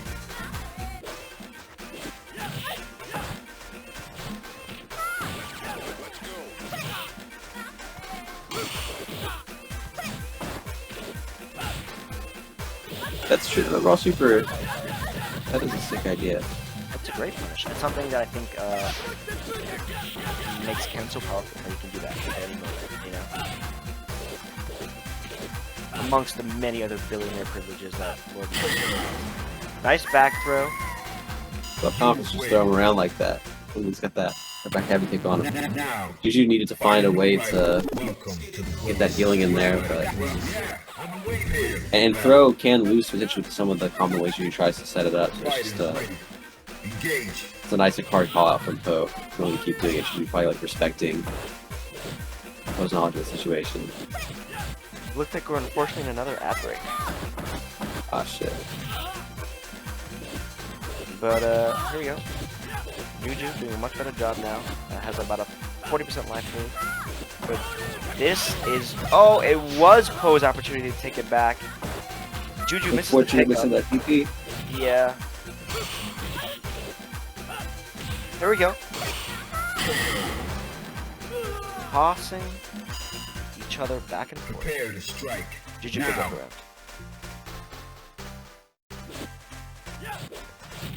I like how little Juju's doing. Just walk back, maybe a button here and there. Never really opening it. Good parry in the low strong by Poe. High-low parry mode for those of you who don't know. You're looking for that fourth or super now. Poe doing his best, puts some pressure on, but Juju not cracking, finds a way out of the corner. Good tech. You're saying so solid, trying to really find a great opportunity to pop There we off. go. There it is. Pop. Ooh, nice. Just like that, leads all his. Still gotta get out of this corner though. A little bit of space. Nice. I actually think that the corner is not necessarily a horrible place for Juju. Not Elena, for Juju, Now. right? But I feel like that the way that Juju plays, Juju has a lot of strategy and ideas and routes out of a lot of situations when he is back in the corner. It's oftentimes that even when Juju's in the corner, he's still winning, right? Especially when he's rocking SA3. Yeah, it's hard to crack exactly his defense. That interaction with that like guard jump timed back heavy kick is an awkward one to start dealing with, and he's already going to be a couple like layers ahead on how to deal with it. Like I remember when I think when the first time I fought him in this tournament, I remember like going up to him and like pressing on him and then standing there like waiting to forward parry it and DP him, and he just did like the most delayed sweep I've like ever seen, and it hit me because of what I was doing. It's like, damn. Yeah. Okay. Oh no, but no real punish off the whiffed fierce dragon punch. You can see Poe's kind of struggling for answers a little bit here, right? Like, in that first game, he played solid and worked really well, but, you know, the Juju blunder is coming alive here. And Poe showing signs of cracking just a smidge. Not to say that it's over. Sorry, you're saying? Juju's got him in the system a little bit. There we go. Good parry into super. Just walks up, throws. Walks up, jump, and throw. Normal jump. Cross up. You know, that's the second time that's happened where, you know, Poe gets an anti-air parry and goes for a throw. I'm not sure he's looking... You know, if he just goes for a DP, Lena's fat enough that the second DP will just work right there. Ooh, nice wake up DP. Oh. And then he gets the healing. Unfortunate for Poe. Nice jump back from Juju to stuff the EX Tatsu. Oh, back HK all day. Oh no, the Juju EX That DP. DP is so godlike. It is first to 3 though. It is first to 3. Yes. So Poe's still alive, but Find a new rival. that was so clutch from Juju. Poe wanted to be conservative with his meter. He could have, after that DP, just gone for the juggle hit. Oh, here we go. Here's the Goki. The real stuff. Into the heat of battle. Go for it.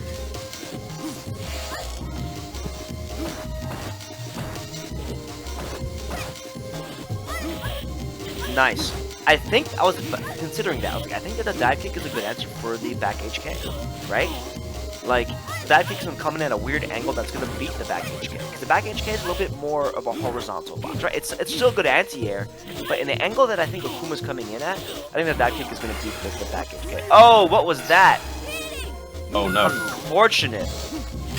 I like the idea from Poe, but it allowed Juju the opportunity to block the super, get the healing, and then take the round. Engage. Wow. All right, over. Disrespect. Or maybe it was supposed to be space to be safe. That's something he likes doing. He has the space, and that low health is really factoring in right now.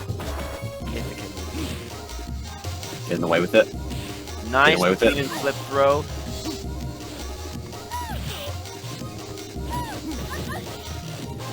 Okay, it's the time to be clutch. He was dead. He was dead. He was dead. Oh, no. Shit. Juju dared Poe to be great, but unfortunately Poe did not rise to the challenge. Good stuff to Poe. I think he's definitely going to walk away from that set thinking about what to do and how to come back should he meet Juju again. But right now it's myself versus Suiko, the run back. Catch you in a moment.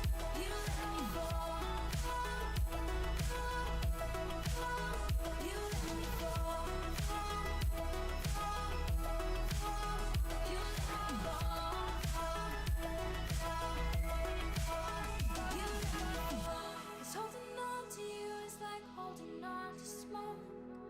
You're drifting through my fingers every time I think I'm getting close and I go. You know it all. How you wrapped around in my mind and you let me fall.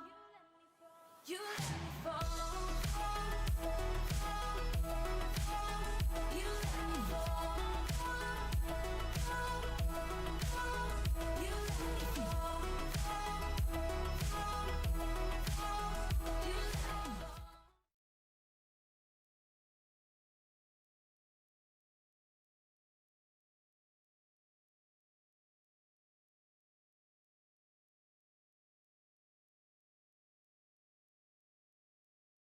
Make everything about you, and I just be a smiling. Looking like some Pikeade moment issues. Maybe a minute. Baby, just join in the fun. Running around, might lose my mind. The summer's only begun. I'll still be here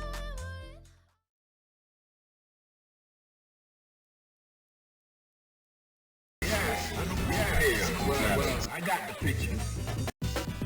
Ever seen a good Elena play? You mean like still or until just then?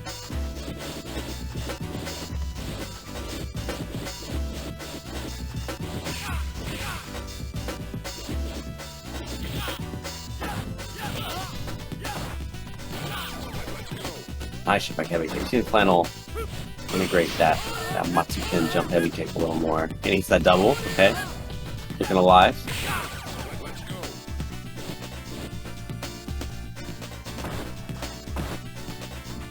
I mean, in terms of like Elena players in the US, who all is there? The comprehensive. Nice. Yeah, Flannel's looking alive. That reversal super. You get that double DP as well, the jump back heavy kick. It's like a lot of clean shit. Cookie. I mean, Cookie's my goat, but I think I'd put Juju over her. Maybe, I don't know. She did great at was it the Evo side event last year? I think she got second to Mizuno. Tough Gnarl, yeah, Tough Gnarl's good. Blackbeard Slim plays Elena, right? And then there's Burfy. Wait, no, I think Burfy's from Mexico, right? But that, I mean, like NA, if that counts. Audrey, I'm not familiar. Go.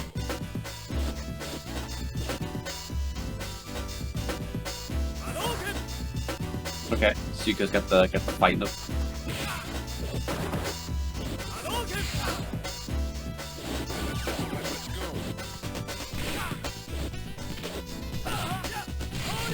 Natalie Mew. I've seen her on. I've fought her. I think she plays Elena and Chun. I think actually mainly Elena now.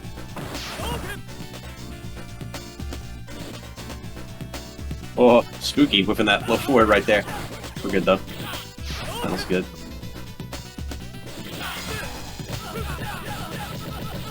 Nice solid answer. Maybe Suiko expecting more forward movement, trying to catch, yeah, defensive FMP, or stand MP, trying to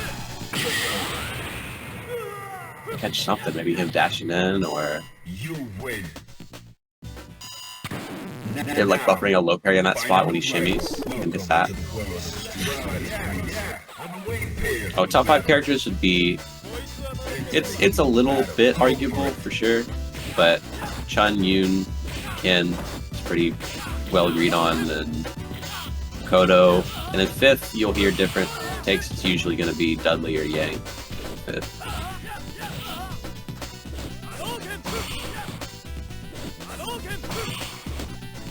But this game is pretty well balanced. Like, everybody's broken in this game. You could win with a lot of characters. Maybe not at like the absolute pinnacle Japanese SBO level, but I mean, even then, you can get some unexpected victors.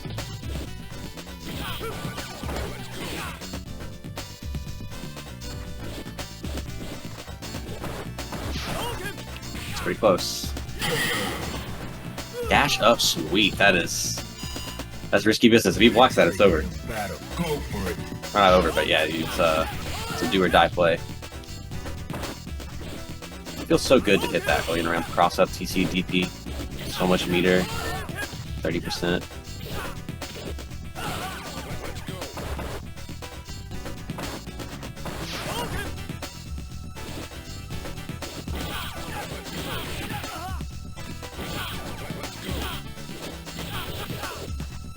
Oh, that was super. That would have been it.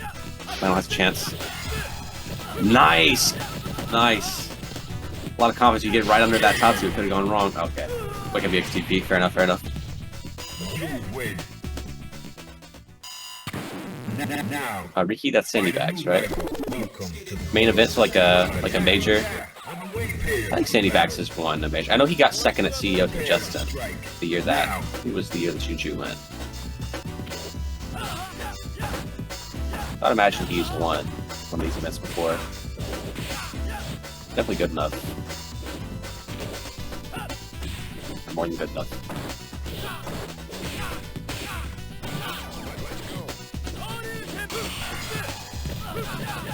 Oh, okay. So we get a little bit of mileage off leaking the supers. Fighters ready. Engage.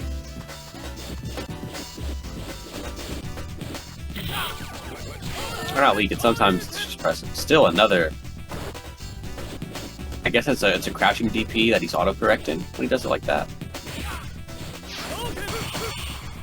He's been hitting those all night. Just facing the dash under.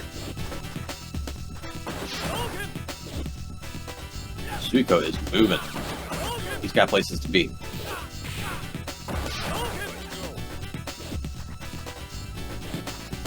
Look at him go. He's zipping around.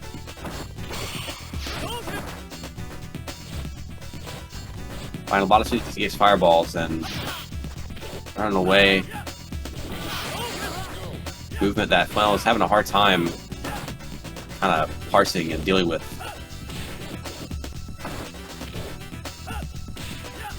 Nice, a bar into the dash though, he didn't expect it. Threw him off.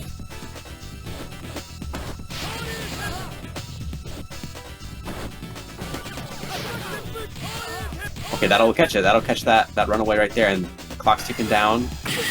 Life is low. Raw super. I don't think you can react that early into the dash. I think you just put that out. Oh yeah, that was semis, not finals, so that's it.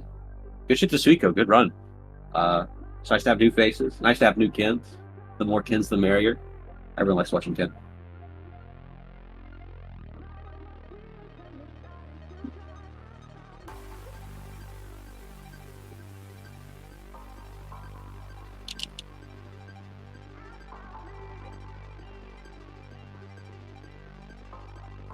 Flannel's going to go into finals against Oh, and the winner of that's going to go on to Grants against JuJuMann.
I think they're taking a minute.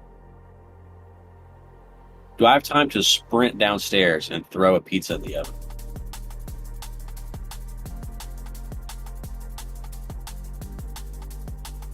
Good shit. I got it. Okay, peace. All right. I reckon that's a no.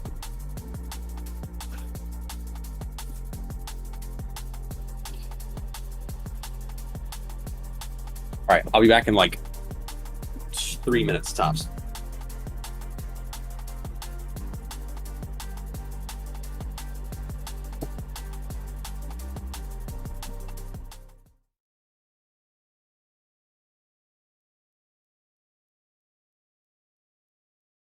Prepare for battle.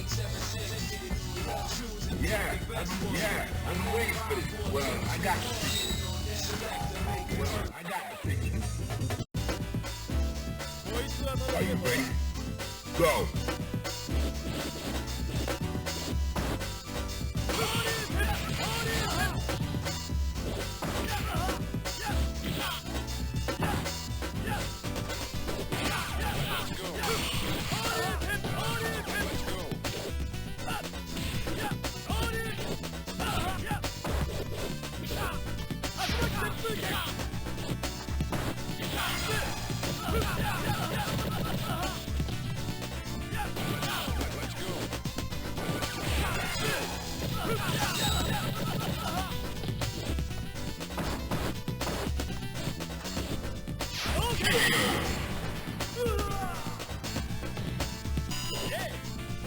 Prepare to strike.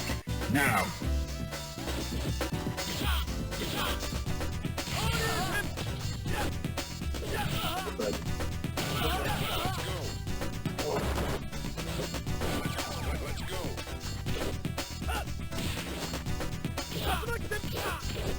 All right, I'm back.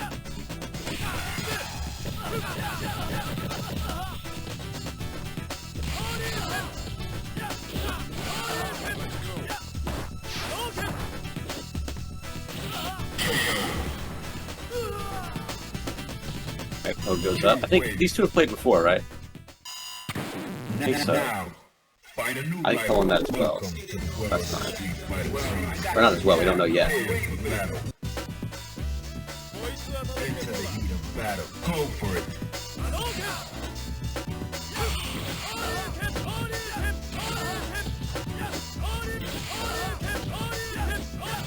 Just do the double. Just get okay. Oh yeah, Poe's gonna be ready for that. Just wants to punch though. Poe's shown he's ready for those multi-hit parries.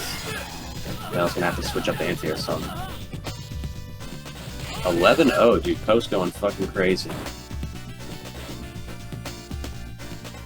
What a monster.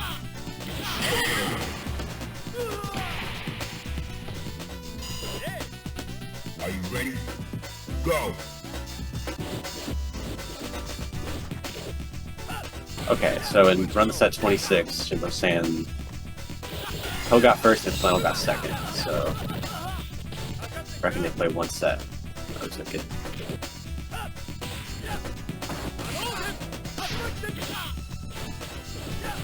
No super capitalize on that.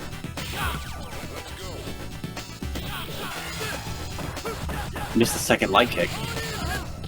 And Poe does not want to spend that bar. He wants to have two of them going in around 3.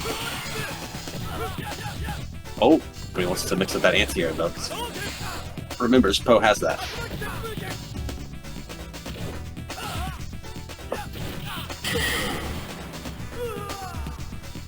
Like just immediately crouching Kang off that back medium kick because he's going to be out of range where he can't really do anything with plus frames. I mean, you could just crouch him K and interrupt him, but nothing particularly threatening because there's no super, right? So just press this, killing him for dashing. Hey, fucking up, what's up? Okay, looking like Flannel's gonna tie it up. Let's hit this mix up. Okay. He out.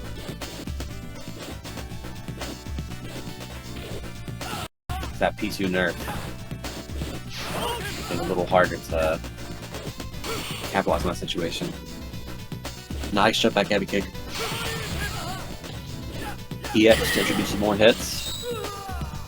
Okay, Flannel's adapting with him. Flannel's... he's in the moment, thinking about the next thing. Now, find a new rival. Welcome to the world of the street. Well, I got the pitch prepared for battle. This is first of 3 as well. Go.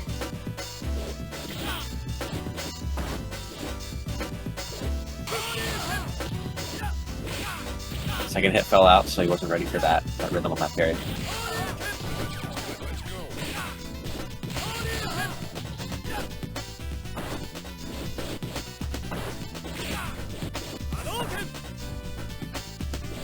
Just whiffing, building that mirror. He wants that super. He needs that comeback potential. Dash short shorts. Everybody's in on it. Everybody's on that dash short short this bracket. Looking like he had the red fairy there. Yeah. Into the heat of battle. Go for it.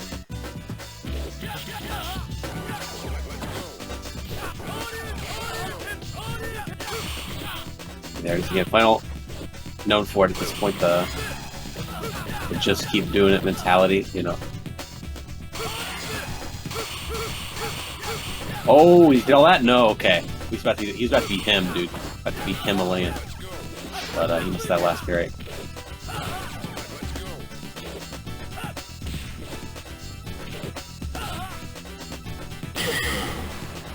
Yeah, Ken's so powerful in that situation. He has you a chip. I mean, you can go to DP or EX Fireball, which is a separate. I don't know. It's actually not a separate parry window on the ground. In the air, they're 2 different parry windows, but on the ground, it's not. Okay, that time 2 hits with DP. Does super. He's doing a good job of keeping it fresh in the anti-air, so that's a very meter-heavy way to mix up that anti-air. And that time just going low, waiting for his landing. I mean, Poe is biting. He's like, okay, let's dance. I'm gonna jump in. I'm gonna parry. But Flannel always just has something new.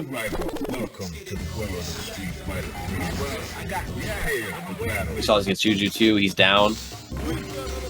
Lifeline. Back to the Goki. See if this shakes out better for him.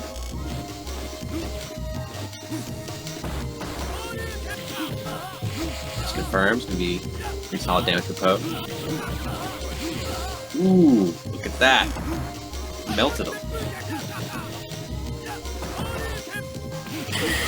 That DP seals the deal. Into the heat of battle. Go for it. That can happen to either character in this matchup, for sure. He melted like that.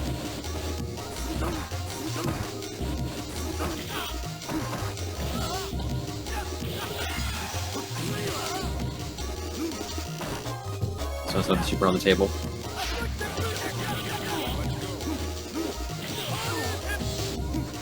Okay, gets that DP just barely. That was so far away.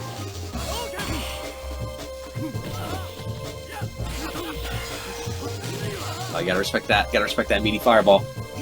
This time he just doesn't do it. So he has no blocks, so he just throws them.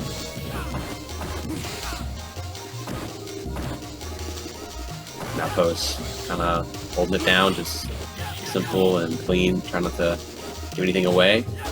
But you give Demon Flip, pretty safe option. I mean, it's frame 1 airborne, so if Flannel tries to tag him, he just gets hit out, tries to throw, he can go over top of him, and maybe he gets DP for it, but it's not dead. That's kind of the worst thing that can happen if you Demon Flip like that, is they just throw or take it slow and potentially even double DP you. It'd be pretty devastating, but he wasn't dead either way.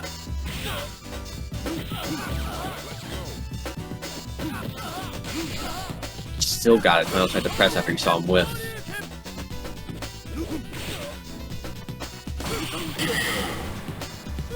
You gotta respect that with that air fireball. It's plus as hell, even if you parry it, depending on the height.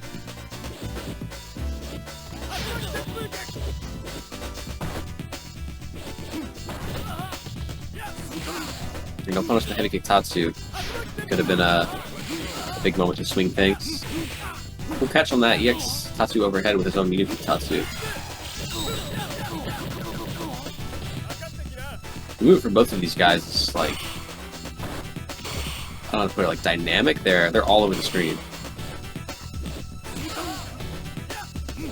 Like we went wall to wall right there. There it is again. I'm loving that for FlannelJack. He guard jumps out at the cross up spacing. He meter kicks you, and then if you parry, he's still holding up in case you attempt to throw, and it's not true trip guard.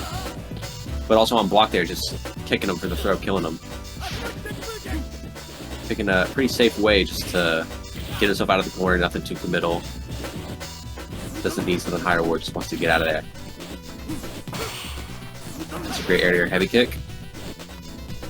Now corners his. Thought he had it, dude. Poe canceled that so clean, just blocking. Yeah, it looks like maybe there he was respecting the demon, and Poe walked up and kicked him for jumping. Frustrated. Good shit to Poe. Man.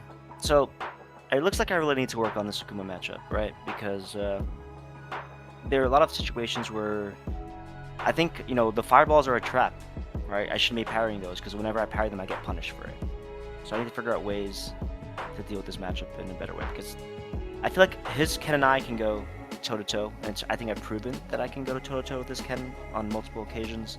But his Akuma, you know, always, despite what the life looks like, is beating mine. So I need to figure out a way to do it. So, in classic FlannelJack fashion, I'll be hitting the lab for the next couple of weeks to figure out how to fucking beat this goddamn Akuma. Alright. Good shit to Poe. We have the run back now, right? Juju versus Poe. It was 3-1 and... Alright, so Poe's gonna take a little bit of a break. And then... Go put my food in the air fryer. Cool. Well, if that's the case, Jimbo, if you'd be so willing to pull up the Parry This Start GG page. So we can plug that. We can also plug next week, as opposed to our regular Run the Set, our regular Run the Southeast Throwdown, we'll be pushing Jazzy Cross Southeast Throwdown number 2. Looks like it's going to be an exciting event. So if you are available to do so, please do join us. This is not a Jazzy bracket, but next week will be. Good to see you, Brandon. Always a pleasure. But yes, this week is not Jazzy. Next week will be Jazzy. And then after that, you know, as far as other Southeast tournaments are concerned, on March 2nd we have you know, the Richmond, Virginia tournament, which I'll be going out there providing super guns for. And then the week after that, on Saturday, March 9th, we have Southeast Throwdown's first offline event, Parry This. Should be a good time. I know that Georgia's not running their monthly that week, or at all, because they had max mode. So Georgia players, if you're able to make it, please do. South Carolina players, there's no reason for you to not make it, unless of course you can't get off of work or whatnot. North Carolina players, if you can make it, please do so. It's gonna be a good time. It should be a very, very good bracket. Yep, that's the link right there in the chat. Jimbo was so gracious to post for you guys. Start.gg/Harry this. Right now we have about 7 attendees. I think it's myself, it's Troy, it's who else is in that bracket? Let me take a peek. Of course, you know, in classic FGC fashion, everyone's gonna sign up late, they'll sign up last minute. But the current attendees we have for the bracket are myself, Jimbo, BoogalooBoi, Hero, Lysergi, the Casual, TJ Myers. You know, a very South Carolina heavy representation so far, which makes sense. But I imagine over the coming days and coming couple of weeks, we'll see those numbers increase. I hear that you know, some Florida players are going to try to make it. I know George said he might try to make it. How close is that to Charlotte? It's about 4 hours from Charlotte, honestly. If you want a Charlotte area tournament for Third Strike, there's the Anderson or Greenville, South Carolina tournament coming up on April 6th, I believe. But this is kind of on the opposite side of South Carolina, so you're looking at about a 4-hour drive.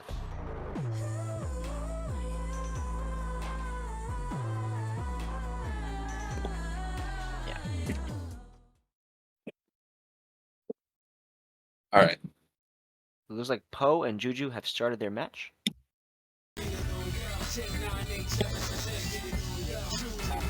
Thanks, Wes. You're the best. Yeah, I'm waiting for this.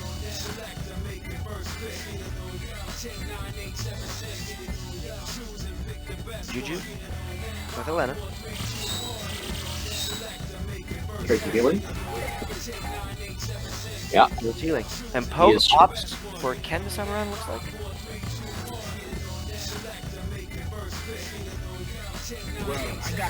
Well, I got the picture. I'll let you go through wave. It's I'm like, yeah, there you can.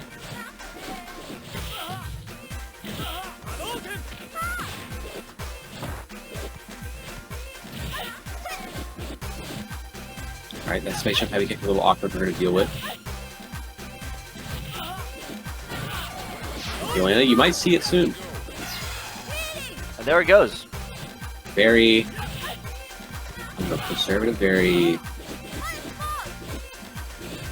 just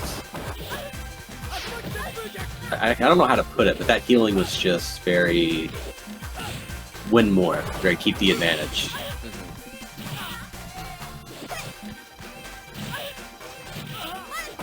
Respectful healing right there. I like it too because it gives him a whole life bar to work with to build it back, right? Are you ready? Go. An interesting dynamic with when you spin the super compared to other ones.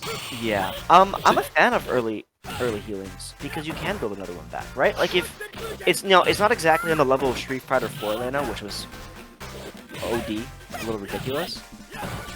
But you know, the bar is not it's a big bar, but it's not a super long bar. I think let me double check that before I start spouting off nonsense. That's incorrect. Ooh, there it goes, another healing. EX Fireball trades with the flip kick. Nice punish. There we go. He's starting to sniff it out, just countering that in particular. That's going to open up some other weird shit for Juju, though, defensively. So I'm incorrect. Looks like the gauge length for healing is 128 dots, which might be the longest in the game, on the par of like Hugo 720 and Shinsho.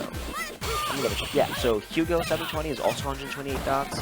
Let me look at Ryu Shinsho. Also 128 dots. So I'm incorrect. Okay. Elena has the longest. It's the longest super bar in length in the game. So it is long, but Elena can build meter, especially if she's running away. You know, back heavy kicks, things like that. Little chips here and there. I don't think that in early healing is a bad idea, especially if you potentially get attacked from it. I don't know. Fighters ready. Engage.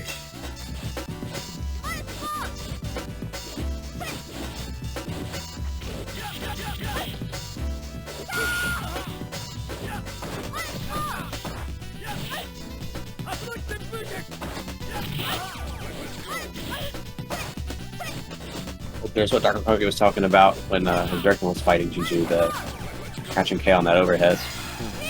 Oh, there goes Money another would work, one. but it does. Yeah, I'm not sure that Poe is ready for the healing. You know, he's often getting caught unawares. Right? It's not too dissimilar from Young Ganajin or Q Taunt, right? You want to be able to stay in range to harass and prevent the healing from going off. Not that Juju doesn't have 1,000,001 layers in order to get there, but you kind of have to crowd her to prevent it from happening, you know? Yeah, it's definitely a unique strategy to fight. Juju is taking healing to a level where you've probably never fought it before like that, you know? So it's definitely, this is maybe post-second event where he's gotten to fight Juju, maybe his first. It's definitely hard to know all the spots where he can pop one off and really turn things around. Oh man. Somebody in chat correct me. Are there any great Elena? Well, I know Cookie Lee's lives here, but she no longer does. Are there any Elenas, good Elenas in New York still? Does anyone know? The late was sick. That was a very good round from Juju. Very commanding. Like Juju might fight sweep it. Who's gotta find something that might be the Goki. There Yep. he goes. So here you go. He goes 2 down with Ken and has to come up. Somebody in chat was saying earlier they never seen this matchup. Well, here it is. There it is. That was Brandon. Fucking up.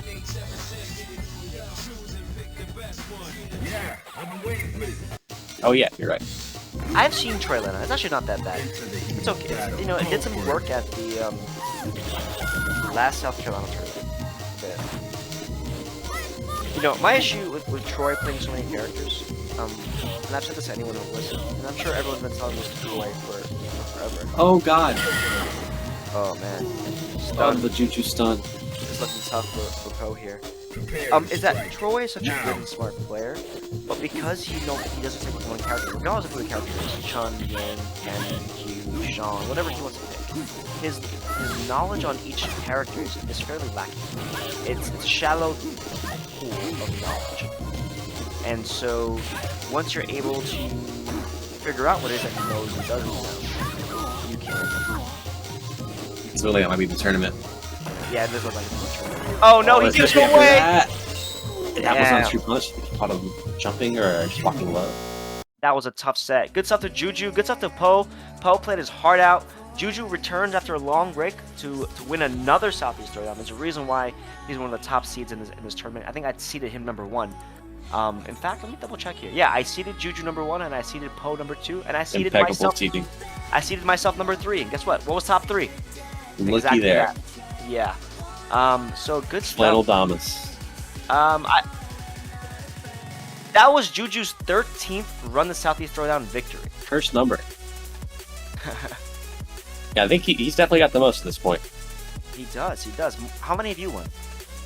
I think 7 or 8. Okay. The Return of the King. JuJuMann. Man, that was good stuff. Poe, I think you are an amazing player. You know, just go back and watch the footage, work on the matchup, and I'm sure you'll come back with some great answers next week if that's what you choose to do.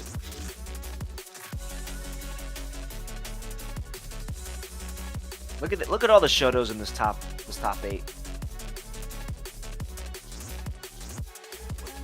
Man, good stuff. I really wanted to fight Juju. I feel like I'm not saying I would have won, but I feel like I have some good answers for how to deal with him, you know?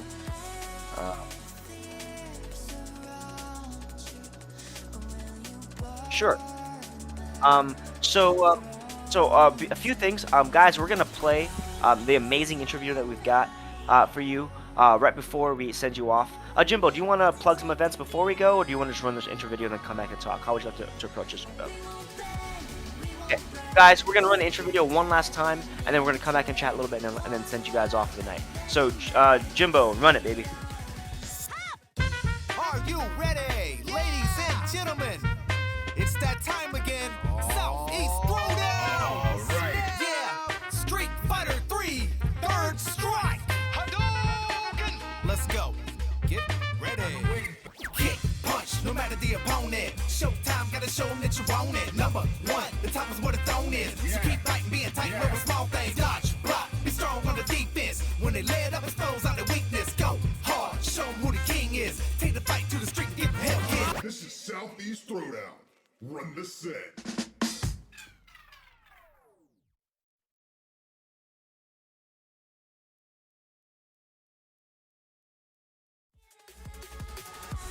All right, and we are back. We are back. That's that amazing third trick video that made the rounds not too long ago.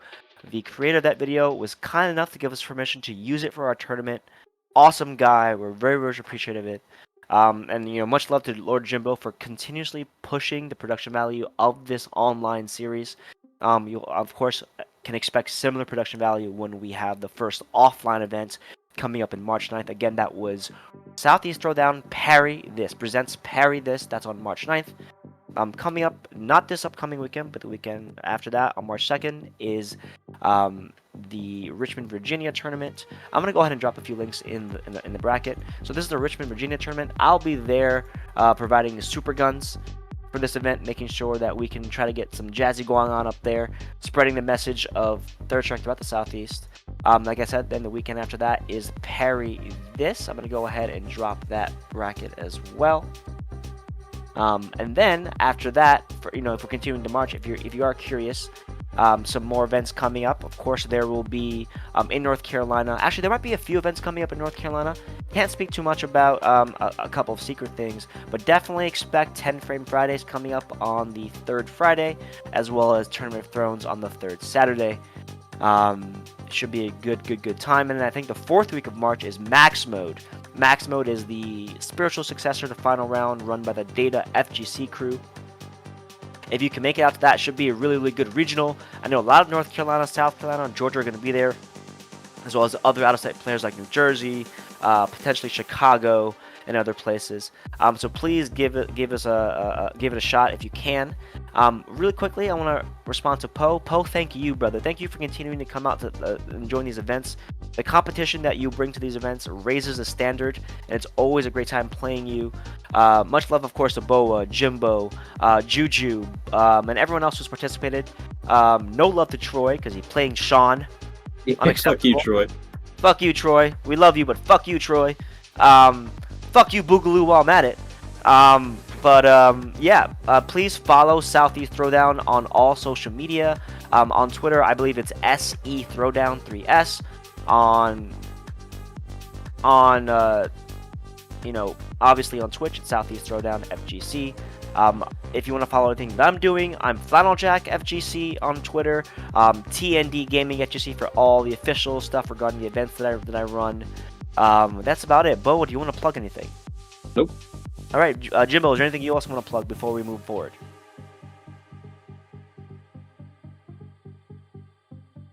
Jimbo has not much to plug other than the Southeast Throwdown next week, Jazzy Cross Online.